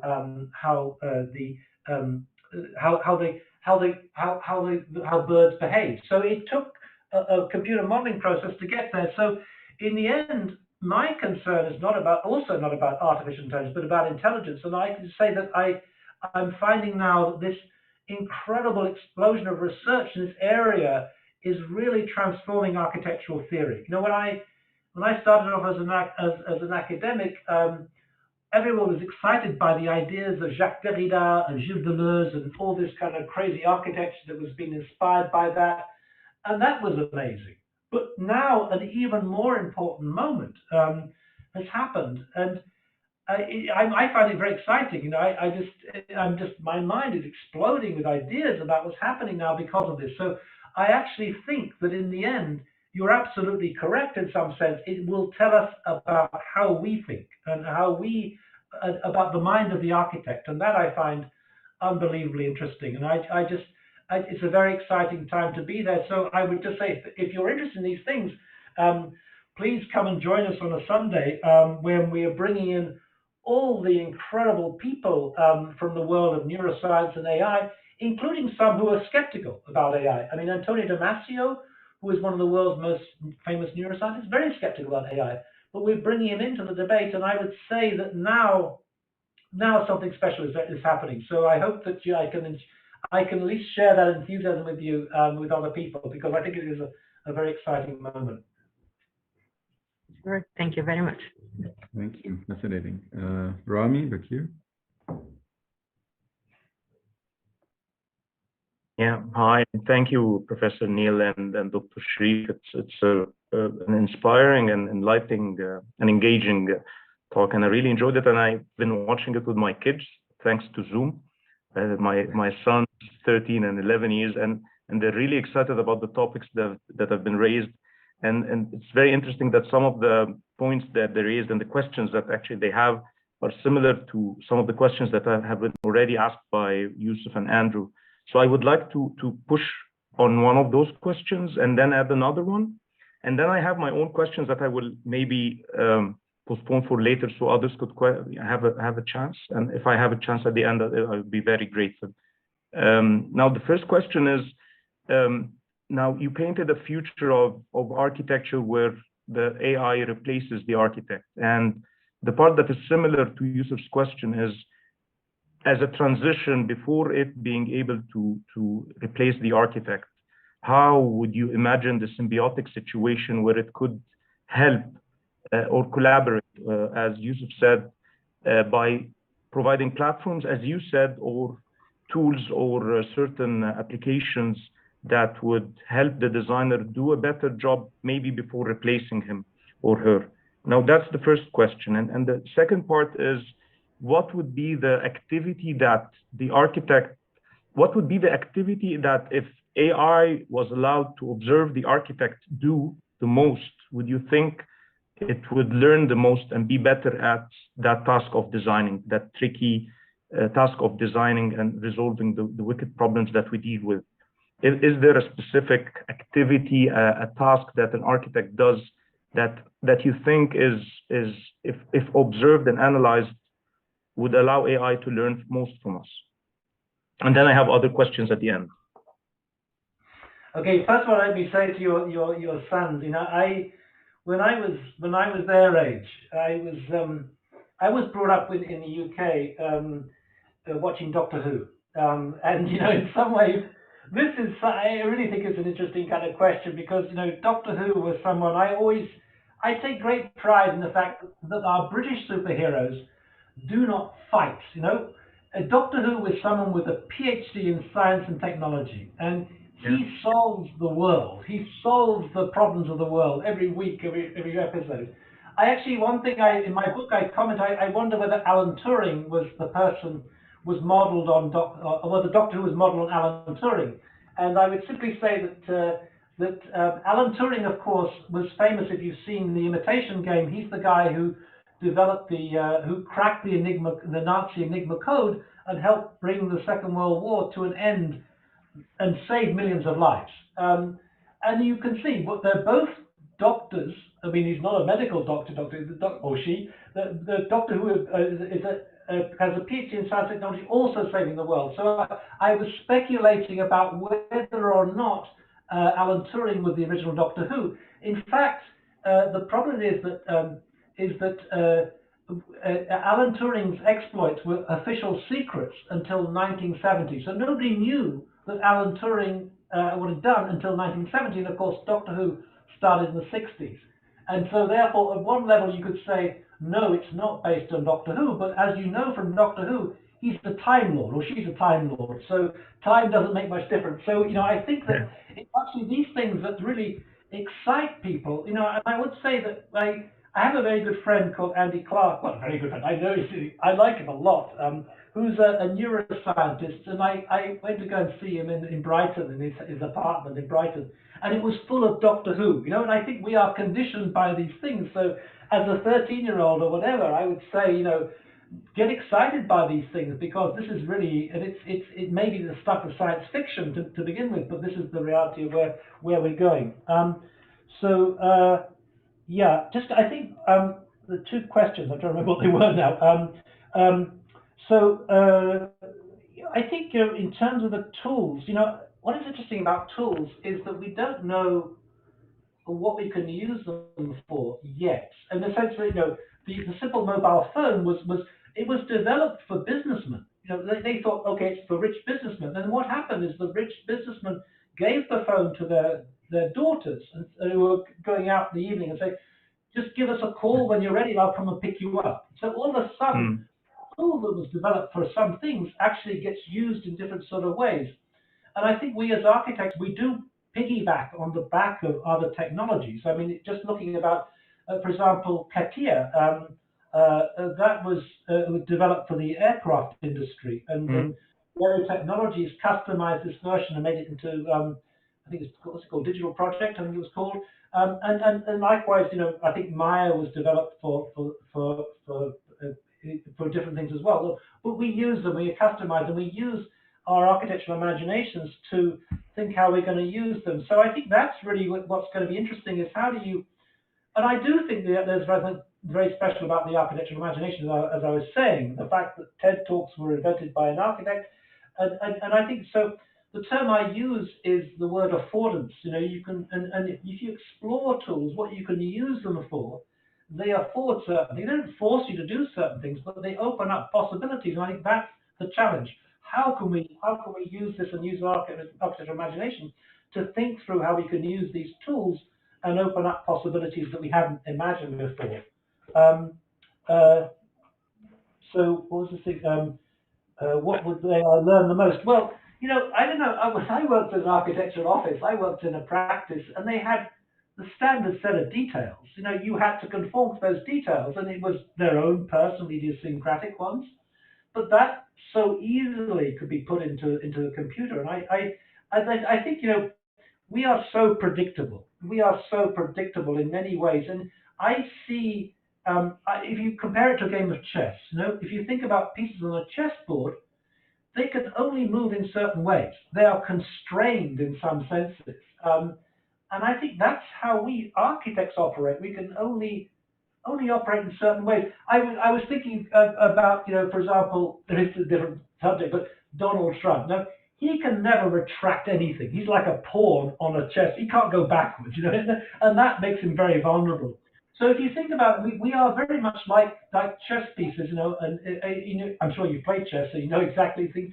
So we are constrained, and I think we have a limited vocabulary of how we express ourselves. We have our signatures, in the sense that if I hear someone, I know who it is. If I can see from 100 meters away someone walking, I can recognize that person. It's very recognizable. We always repeat the same things, so that is going to be so easy for AI to pick up on. I mean, I think three-dimensional questions are very, very difficult, but eventually we'll be in that situation. So, I think just as we can recognize a building by Zaha or recognize a building by Gary, automatically you think, well, that can be processed by AI. So I'm not a sort of a technologist as such, but I think I'm a technophile. But sometimes you've got to be take a certain distance to see the possibilities there, and I think the possibilities are fairly obvious, and it's going to pick up on our signatures, as it were, and be able to do that. So, but I would just say to your son, get excited by these things. I think it's a new horizon out there, and rather than being defensive, explore them and think how we can use this for the benefit of humanity. And I think this is an important point. When computers first arrived, when the internet first arrived, people were actually imagining that it would open up this new field of experimental practice and so on. All we got was spam, right? All we got was spam. So, I think in this new world, in the world of the metaverse, which has already been colonized by commercial concerns, we have a responsibility to understand that platform and think how we can use it for the benefit of humanity and not just leave it to commercial concerns. So I think, to my mind, we have an ethical duty to engage with these and exploit them and see how we can use them to make the world better. And I think just this one platform that we have on Digital Futures, we're trying to share knowledge. We have these, the fact that the first ever Arabic session, we had 20,000 views. Now that's an incredible opportunity. We're using a technological platform to open up a huge range of things. But to my mind, for Arabic-speaking architects to have their voice heard and to be able to share their ideas through this technology is really changing the world, in the social world. And I would go back to the kind of I mean, I used to teach in the Bauhaus, and the whole project of the Bauhaus was not just for technology, it's how you use that technology to make the world better. So that, I think, is our ethical responsibilities, to see these things and trying to think, how can I use my architectural imagination to use this to improve the world in which we operate? How can we, so Doctor Who and all these things to save the world, that's how we should be approaching these technologies. So yeah, I'm not sure that answers your question, but it does. Thank you very much. I hope I have a chance at the end to maybe ask maybe a question or two, another question. We'll probably go for a round two once we're ready. Yes, obviously, of course. Thank you. Thank you very much, Professor. Bye-bye. Reem Shaheen. Yes. Hi, Doctor. I want to thank you so much. I think what you presented was absolutely mind-blowing, and it got me curious to ask that I think that emotion and expression are a part of a human process to design of what we think a space might feel like, or it's just part of how our brain works. And I'm very curious to know, is it possible for AI or a machine to simulate human emotion? Can they mimic or can they feel?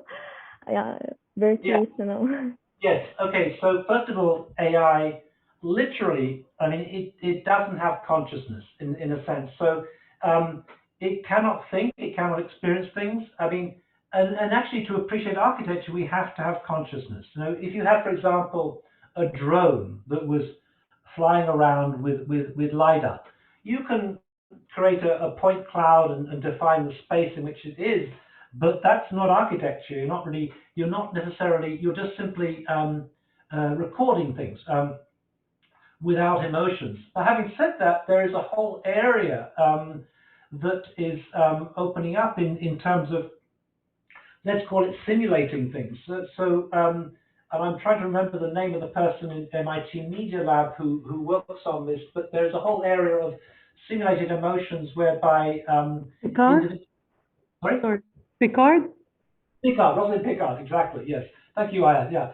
Yeah, and you know, I think that's important because, you know, and all you need is a simulation, and that can open up a new range. So we are getting, and Ayad is actually working on this area right now, which I think is fascinating.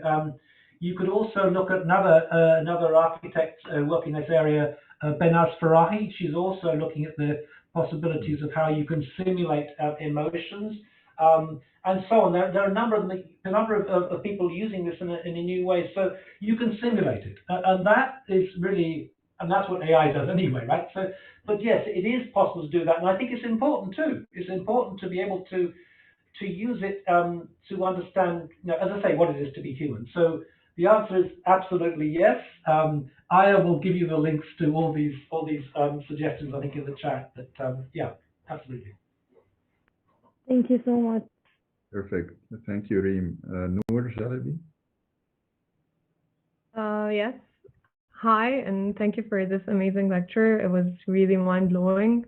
My question is understanding the human mind alongside AI in architecture, will it stop at the point of creating new and deeper stuff that are more understood, or we can actually see architects as superheroes that can start to control and affect the human mind itself, the way the mind perceives, the way we sense stuff, so we could more have a control over the human mind through these three elements together?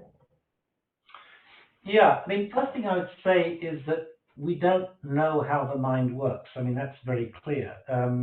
Although we're getting there, you know, and I think this is why I get so excited by developments in neuroscience. And I would just simply point to this fantastic book being used by Anil Seth that came, also his TED Talk. It's like 12 million views, and you suddenly, and he talks about hallucinations. So I connect that with architects and with AI and how we think. So, you know, but we don't know how the human brain works. We know what comes out, And exactly the same happens with deep learning. We don't know how deep learning works. All we know is it works. Now, frankly, they're both black boxes. We don't know. And therefore, from a strictly scientific point of view, you can't prove anything. You can't prove anything. But what it does is allow you to speculate on, there are certain parallels that present themselves and open up the possibilities of speculation about how possibly maybe we might get some inkling or some insights into how humans work, how humans operate. And I don't know what it might be, but I would simply say that I moved from the world of let's say continental philosophy, from Derrida and Deleuze, into the world of design, because I was teaching in these very progressive design schools like the AA and SciAC and Columbia and so on, and I wanted to find out about it. But to begin with, I didn't find it very easy, because you've got a robotic arm, it's doing something. What does that mean? Nothing really, frankly. But once you start trying to understand how the human mind works, and once this opens up, these questions about, how intelligence itself works, and that's what I'm really fascinated by. And I really sense there is a new theoretical debate about intelligence. That suddenly we're getting some inkling into these things, but you can't prove it. You can't prove it. But it does. It's so suggestive about things, and so that's over and over again. I come across this comment that robots become a mirror in which to understand what it is to be human, or AI, even though they've got nothing to do with it. So I'm not sure I can say much more than that. But I think this is a kind of like my radar, my sense is my nose is telling me this is going to be the area we're going to be so excited about in the next few years. Intelligence, and how neuroscience and computational neuroscience and AI is helping us to understand what it is to be human. But we can't prove it. We can't prove it. All we can do is speculate against this backdrop of these things. So I can't say much more than that. But I'm very encouraged. I really think it's fascinating. Yeah, absolutely. And what I will say is I think that there are some things that are coming out that and you can be critical about neuroscience, and but it's actually, in a certain objective way, with its limitations, it's actually proving, or not proving, but helping to validate some of the insights we got from a previous way of thinking. So, for example, Freud, when he talks about the unconscious, he doesn't prove anything. He just kind of writes. There's no backing. He's just speculating about it. But now we're beginning to see, through neuroscience, what's happening. And I also think in terms of, I don't know if you come across the work of Jacques Derrida, but Derrida was big in architecture, and he talks about how we were essentially biased in the way we look at the world. And that's what's coming out in AI. We're discovering human biases and so on. So I think that I would see this world as a series of tools to think with, to think about what we've got. And we can't prove it, but we can speculate and we can ask questions. And I think that's really the primary role of theory, is to ask questions, not to come up with necessarily a kind of manifesto, but to ask intelligent questions. So I just say, well, if you're interested in these things, I really think it's an exciting moment to get involved. Thank you. Thank you. Thanks, Noor. Now I'll just hand it over to Nuran Khattam, our Student Association representative. She'll be taking some questions from Facebook and YouTube and communicating them. Thank you. Hello, thank you so much for such a really eye-opening presentation. Like, honestly, it really changed the way I thought about things. So I think it's important for us to kind of create these platforms for young architects here today, especially in Egypt. So I'm going to be going through some of the Facebook questions, and then Salma can go on to those that we have on YouTube. So we have the first question. It states, with the current developments here in Egypt, with the building of new cities and expanding beyond the Delta, how do you think we can, as youth, spread awareness on the different uses and implications of AI, especially on these large scales? And there's a second part that says, what are the applications and the implications of AI on these large scales? Well, I would simply say that I mean AI is.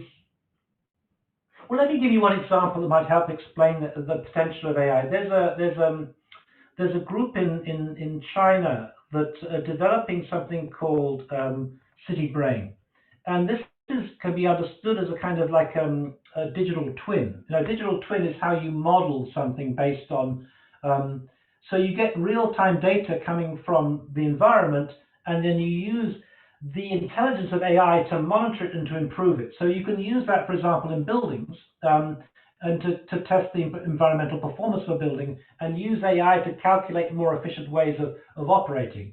That's also happening in terms of cities. In the sense they've now discovered that you can, in terms of traffic flow in cities in China, and not only in China, also in Kuala Lumpur and elsewhere in Asia, they're discovering you can use the AI to solve traffic problems, to resolve that, you can coordinate all the traffic lights and things and reduce traffic jams and so on. So I'm not quite sure how you can, to answer that question, because there are many different, cities are such complex things, but that would just be one example of how you can use AI. So, I mean, I see that as a really interesting potential, and I think what I didn't really maybe express it properly enough in terms of the talk, but I think the possibility of using AI to test out certain scenarios in terms of architectural design, where you are simulating life and using agents to simulate that will open up how we can design and come up with solutions. I think that's the real possibility. So I think the notion of a digital twin, of using AI as to work through these questions, is full of potential. I mean, but cities are complex. I mean, but that at the same time, cities are very complex and there are many questions. But that's precisely where we have our limitations as human beings. We only can imagine, as I say, 6 solutions, where actually there are probably millions out there. So I'm not sure what the solution is, but I will say that kind of like I know from experience that Egyptians are very good at some of these things. I know that Ahmed is very good. I also, from my time in Dessau, I used to teach with Karim Solomon. It was super incredible Egyptian talent that was coming out. So I expect to see some amazing work coming out of Egypt for sure. Yes, hopefully. Okay, so the second, we can go to another question here.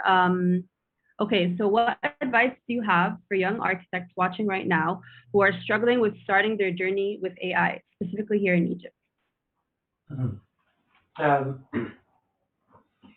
Well, we're trying to get out information as much as we can using the DigitalFUTURES platform. So we have workshops. Last summer we had over 20 workshops on AI. I mean, the kind of work that Giovanna Pelaka was producing came out of a workshop there. So, and we're going to be holding. One thing I will say, this comes back to when I was teaching in Dessau. We had a lot of Egyptian students. That suddenly there was a flood of Egyptian students there, and all very talented.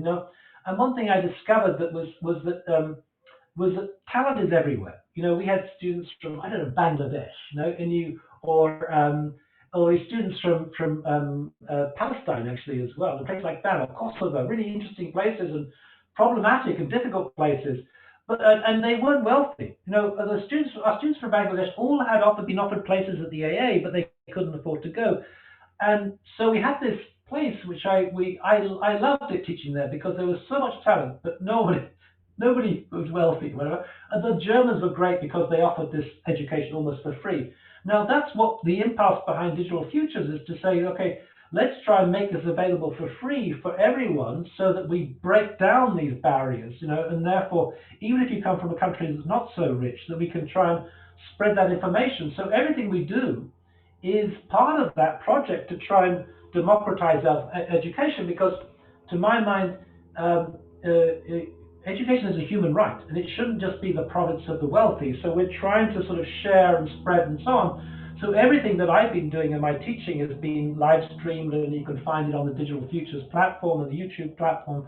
Maybe I can put that into the link. And so it's there, and we're trying to reach out. And it's not we're not trying to colonize. We're just trying to say, listen, these are tools that maybe are useful, and here they are, and for free. And I think that's an incredible initiative that a bunch of the team, and they're behind us today, like they've been working on this for nothing as volunteers, sharing information. And I think that's so important. So all I would say is please make the most of it, and have a look at those resources, because there's a lot there. So I look forward to seeing that. I want to just repeat one thing. I think I was so happy when Sherif's first session got 20,000 views. Because you try these things out and you think maybe it'd be good to try and launch an Arabic speaking channel, and then to see the and it was just in the comments, right, all these hearts and I love this.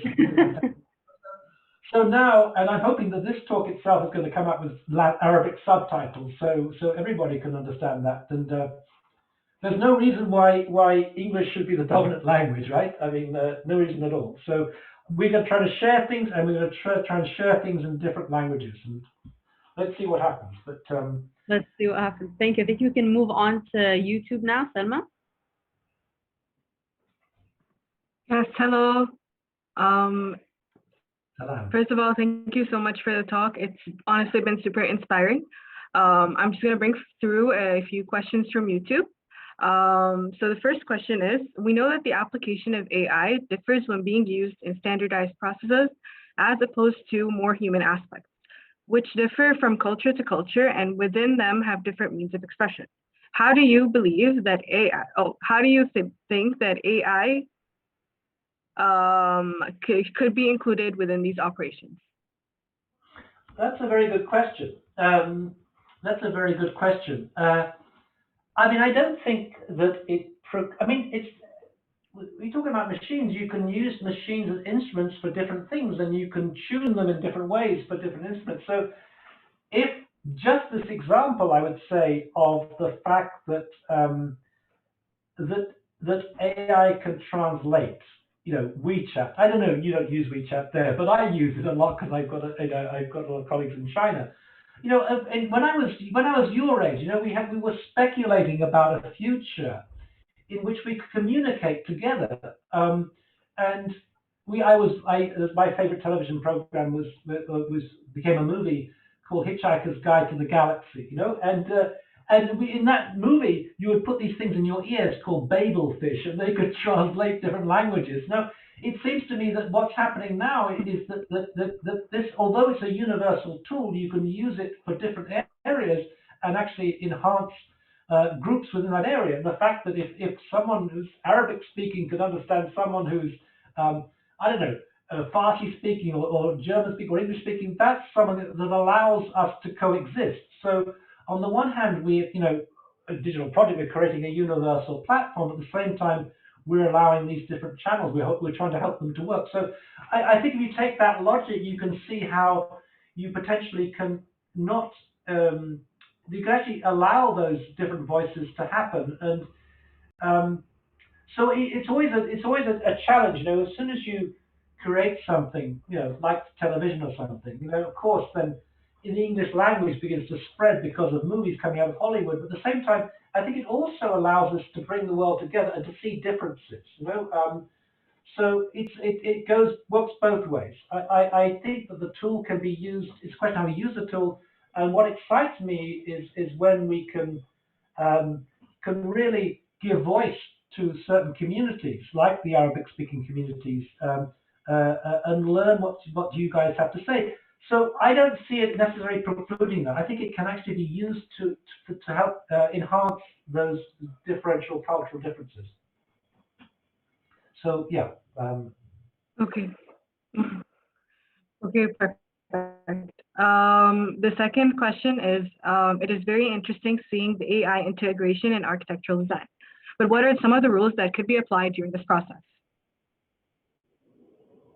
Some of the rules. It's all about rules. I think that what I would say is I don't necessarily think rules, but there have to be some control systems. And I think that the ethical use of these systems is really as important as the systems themselves. So, I think that and therefore we have to be very careful. I know that there, for example, there are some very famous figures in AI that are, for example, warning us about the dangers of AI, like, for example, autonomous weapons. If you've got drones that can kill people, there is a real danger in that. And there's a movie you could find on the on the internet called Slaughterbots that was put together by a British academic working in California, trying to say, listen, we must be careful about the ethical use of this thing because it is problematic. And I would also say for the moment that a lot of these systems are still problematic in the sense they use a lot of energy. I think that this obsession with NFTs is a little unhealthy because they also consume energy. Of course, we'll find more efficient ways of using these systems where they're not they don't use so much energy. But that's something we should pay attention to. So I think the key thing to my mind is that when you've got a tool, is that the problem, as I mentioned, is not the tool itself, but how you use the tool. You know, and we have to be very careful how we use these things to make sure that they serve humanity and don't go the opposite way. That's all I can say, I think. Perfect. Thank you for all these perfect. questions. I think this is it for YouTube at the moment. Thank you. Thank you, Salma. Thanks, Nuran, very much. Now we can actually go back to round 2 of Rami's question. We still have 10 minutes. So Rami, please go ahead. It's been an inspiring talk, so I'm really sorry I have too much questions, but it's another twofer, so maybe we could I could tell you both my questions, and if you have the time, we could go through them. Now, the first one is,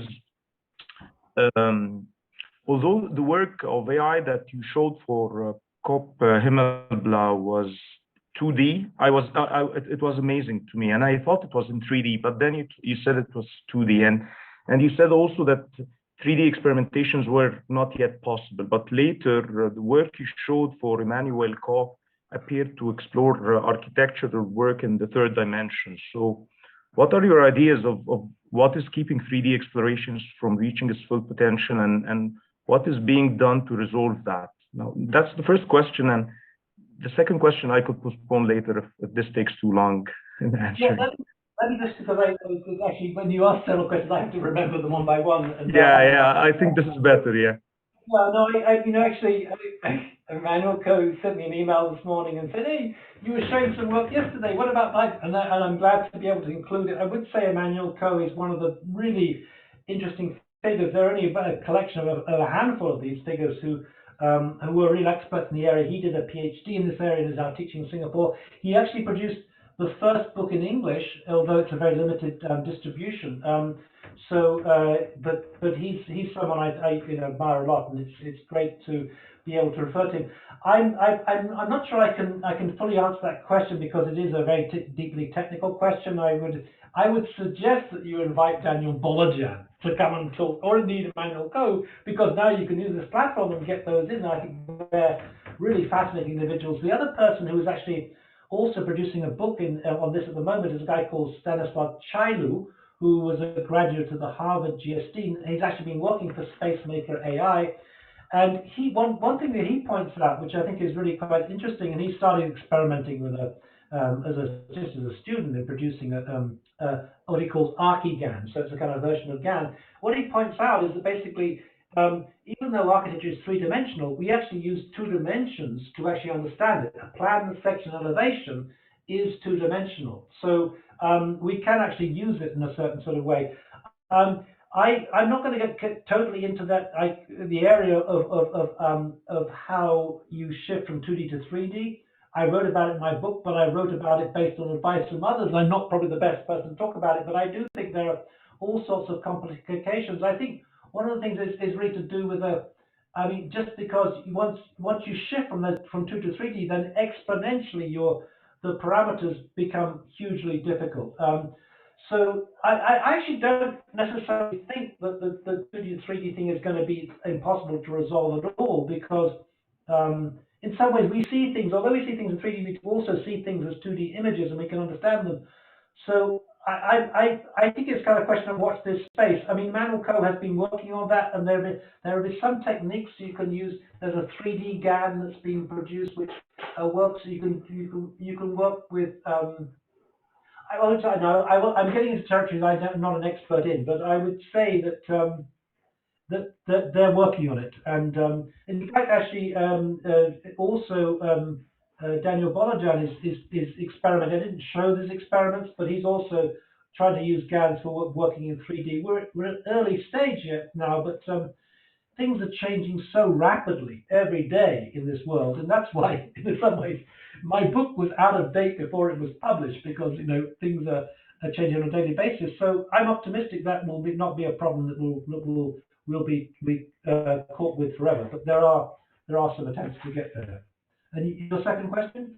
Yeah, the second question, if we can quickly, what would be the simplest, easiest gateway tool or platform or software that you would recommend for one of my students to use if designing or looking at things from a computational aspect? You've mentioned so many things that I'm going to look at, names of people and platforms, but what would be the simplest, the gateway thing that would allow them to just get into it easily and then explore and build up from there? Yeah. So I've not used this with my students. So when I work with my students, I get Daniel Bolan to give us workshops, and he's incredible, right? But it's kind of labor intensive the way that he would approach things, because you have to kind of accumulate the data yourself, which, I mean, that's complex in itself. There are platforms like Runway where people have already accumulated data. You can use those. But in terms of techniques, by far the most interesting one I want at the moment is the clip and VQ GAN. So I showed you that work by Giovanna Pelaka. We have a number of workshops that are actually on Digital Futures that were done. I think I forget the name of the two, but certainly Maya Mystery was one of the people who did it. I'm sure Aya will point you towards those things. There are workshops there. I would love to see a workshop in Arabic actually coming out for those things, because I think that's important. But that seems to be the most easily accessible sort of way of getting there. And I think Mohammed Beju can also teach those things. It's just beginning, and I think about GANs is like there's a whole zoo of GANs. I mean, there are hundreds of different GANs, and they're emerging and improving every day. So, but that to my mind is the most important one. I will say there's what's happening now. There are these natural language processing systems that have been set up. GPT-3 has been the latest one OpenAI did, and we were talking about this yesterday, and it's incredible what you can get out of those things. They kind of can produce language that you wouldn't know had not been written by a human being. And obviously, when you get into the Clip and DALL-E, which are the versions that come out that look at a visual domain, and when you combine them with VQ GAN, you can get something incredible. It's if I give you advice now, tomorrow will be old-fashioned, because there'll be some other technique that's out there. But it's important to be able to know that it is out there and it's available for free. Sometimes you have to use GPUs that are not so cheap, but not otherwise it's out there, it's available for free. So I just hope that maybe we can set up some things for the Arabic speaking channel on Digital Futures that will bring these ideas to the Arabic speaking world. I mean, I will say one thing actually, the really final common comment is, that is to say, when I was teaching in USC at the University of Southern California, the dean was from China, and we had a whole bunch of Chinese students coming to study there because of that, and they couldn't speak very good English, and of course we couldn't speak very good Chinese. And Dean Ma, who was in charge, he said, "But it doesn't matter. We can speak the universal language of code." And I think that's the point. Everybody can understand code. And I also want to my final point is that basically architecture is also a universal language, right? It's everybody can recognize as a language. So just to kind of the comment I started off with, the pictures are all in Arabic, and we share something in common through architecture, just as we share something in common through football, such as Mohamed Salah is taking over in football. You can recognize, anyone from any culture can recognize how good a football player is, and we can also recognize how good architecture is. So it's a shared landscape where I think it's important to share our passions about architecture, but to share them in a way that can make things accessible. So one thing I'm hoping for is AI will be so good at translating very soon that we will automatically be able to understand all these things that are available using AI. And and one final comment was I was working in Alberti as a translator for 3.5 years of my life, and we were at the time. Someone had just spent 20 years putting together a catalogue of all the words used by Alberti. 20 years, and of course now you could do it on a computer, just like that. And maybe my 3 years of translating Latin could be done by AI very quickly. But I hopefully AI will bring us all together and also allow us to be different in an important way. But one thing that we do share is a passion for architecture. I hope that AI can help to fuel that passion and produce better architecture. Final comment. When I was a student in Cambridge, being banned from using the computer, down the road at the AA, there was a fabulous student, I think she'd graduated by then, called Zaha Hadid, and she obviously came from an Arabic-speaking country. And some of the students that I've been working with have also come from Iraq. And I think that what we're getting is you guys are contributing to the world in a really important way, and it's fabulous to be able to use a technical platform to bring out what the contributions could be. So we thank you. I want to say to Sharif for helping to facilitate the whole Arabic-speaking channel. It's been fascinating for me to see the amazing work you're doing, and thank you also, Digital Futures guys, for contributing their time to make these things happen, because it only happens through people dedicating themselves and volunteering their time. So thank you so much, and thank you for the opportunity to speak to this group. I hope that I would love to see Arabic subtitles on what I have to say. Thank you so much, Neil. This was really inspiring. I just had one final comment in your words about and it's actually kind of inspired by the students or the comments that we got from over YouTube, and some of the ideas that you mentioned in your lecture about, at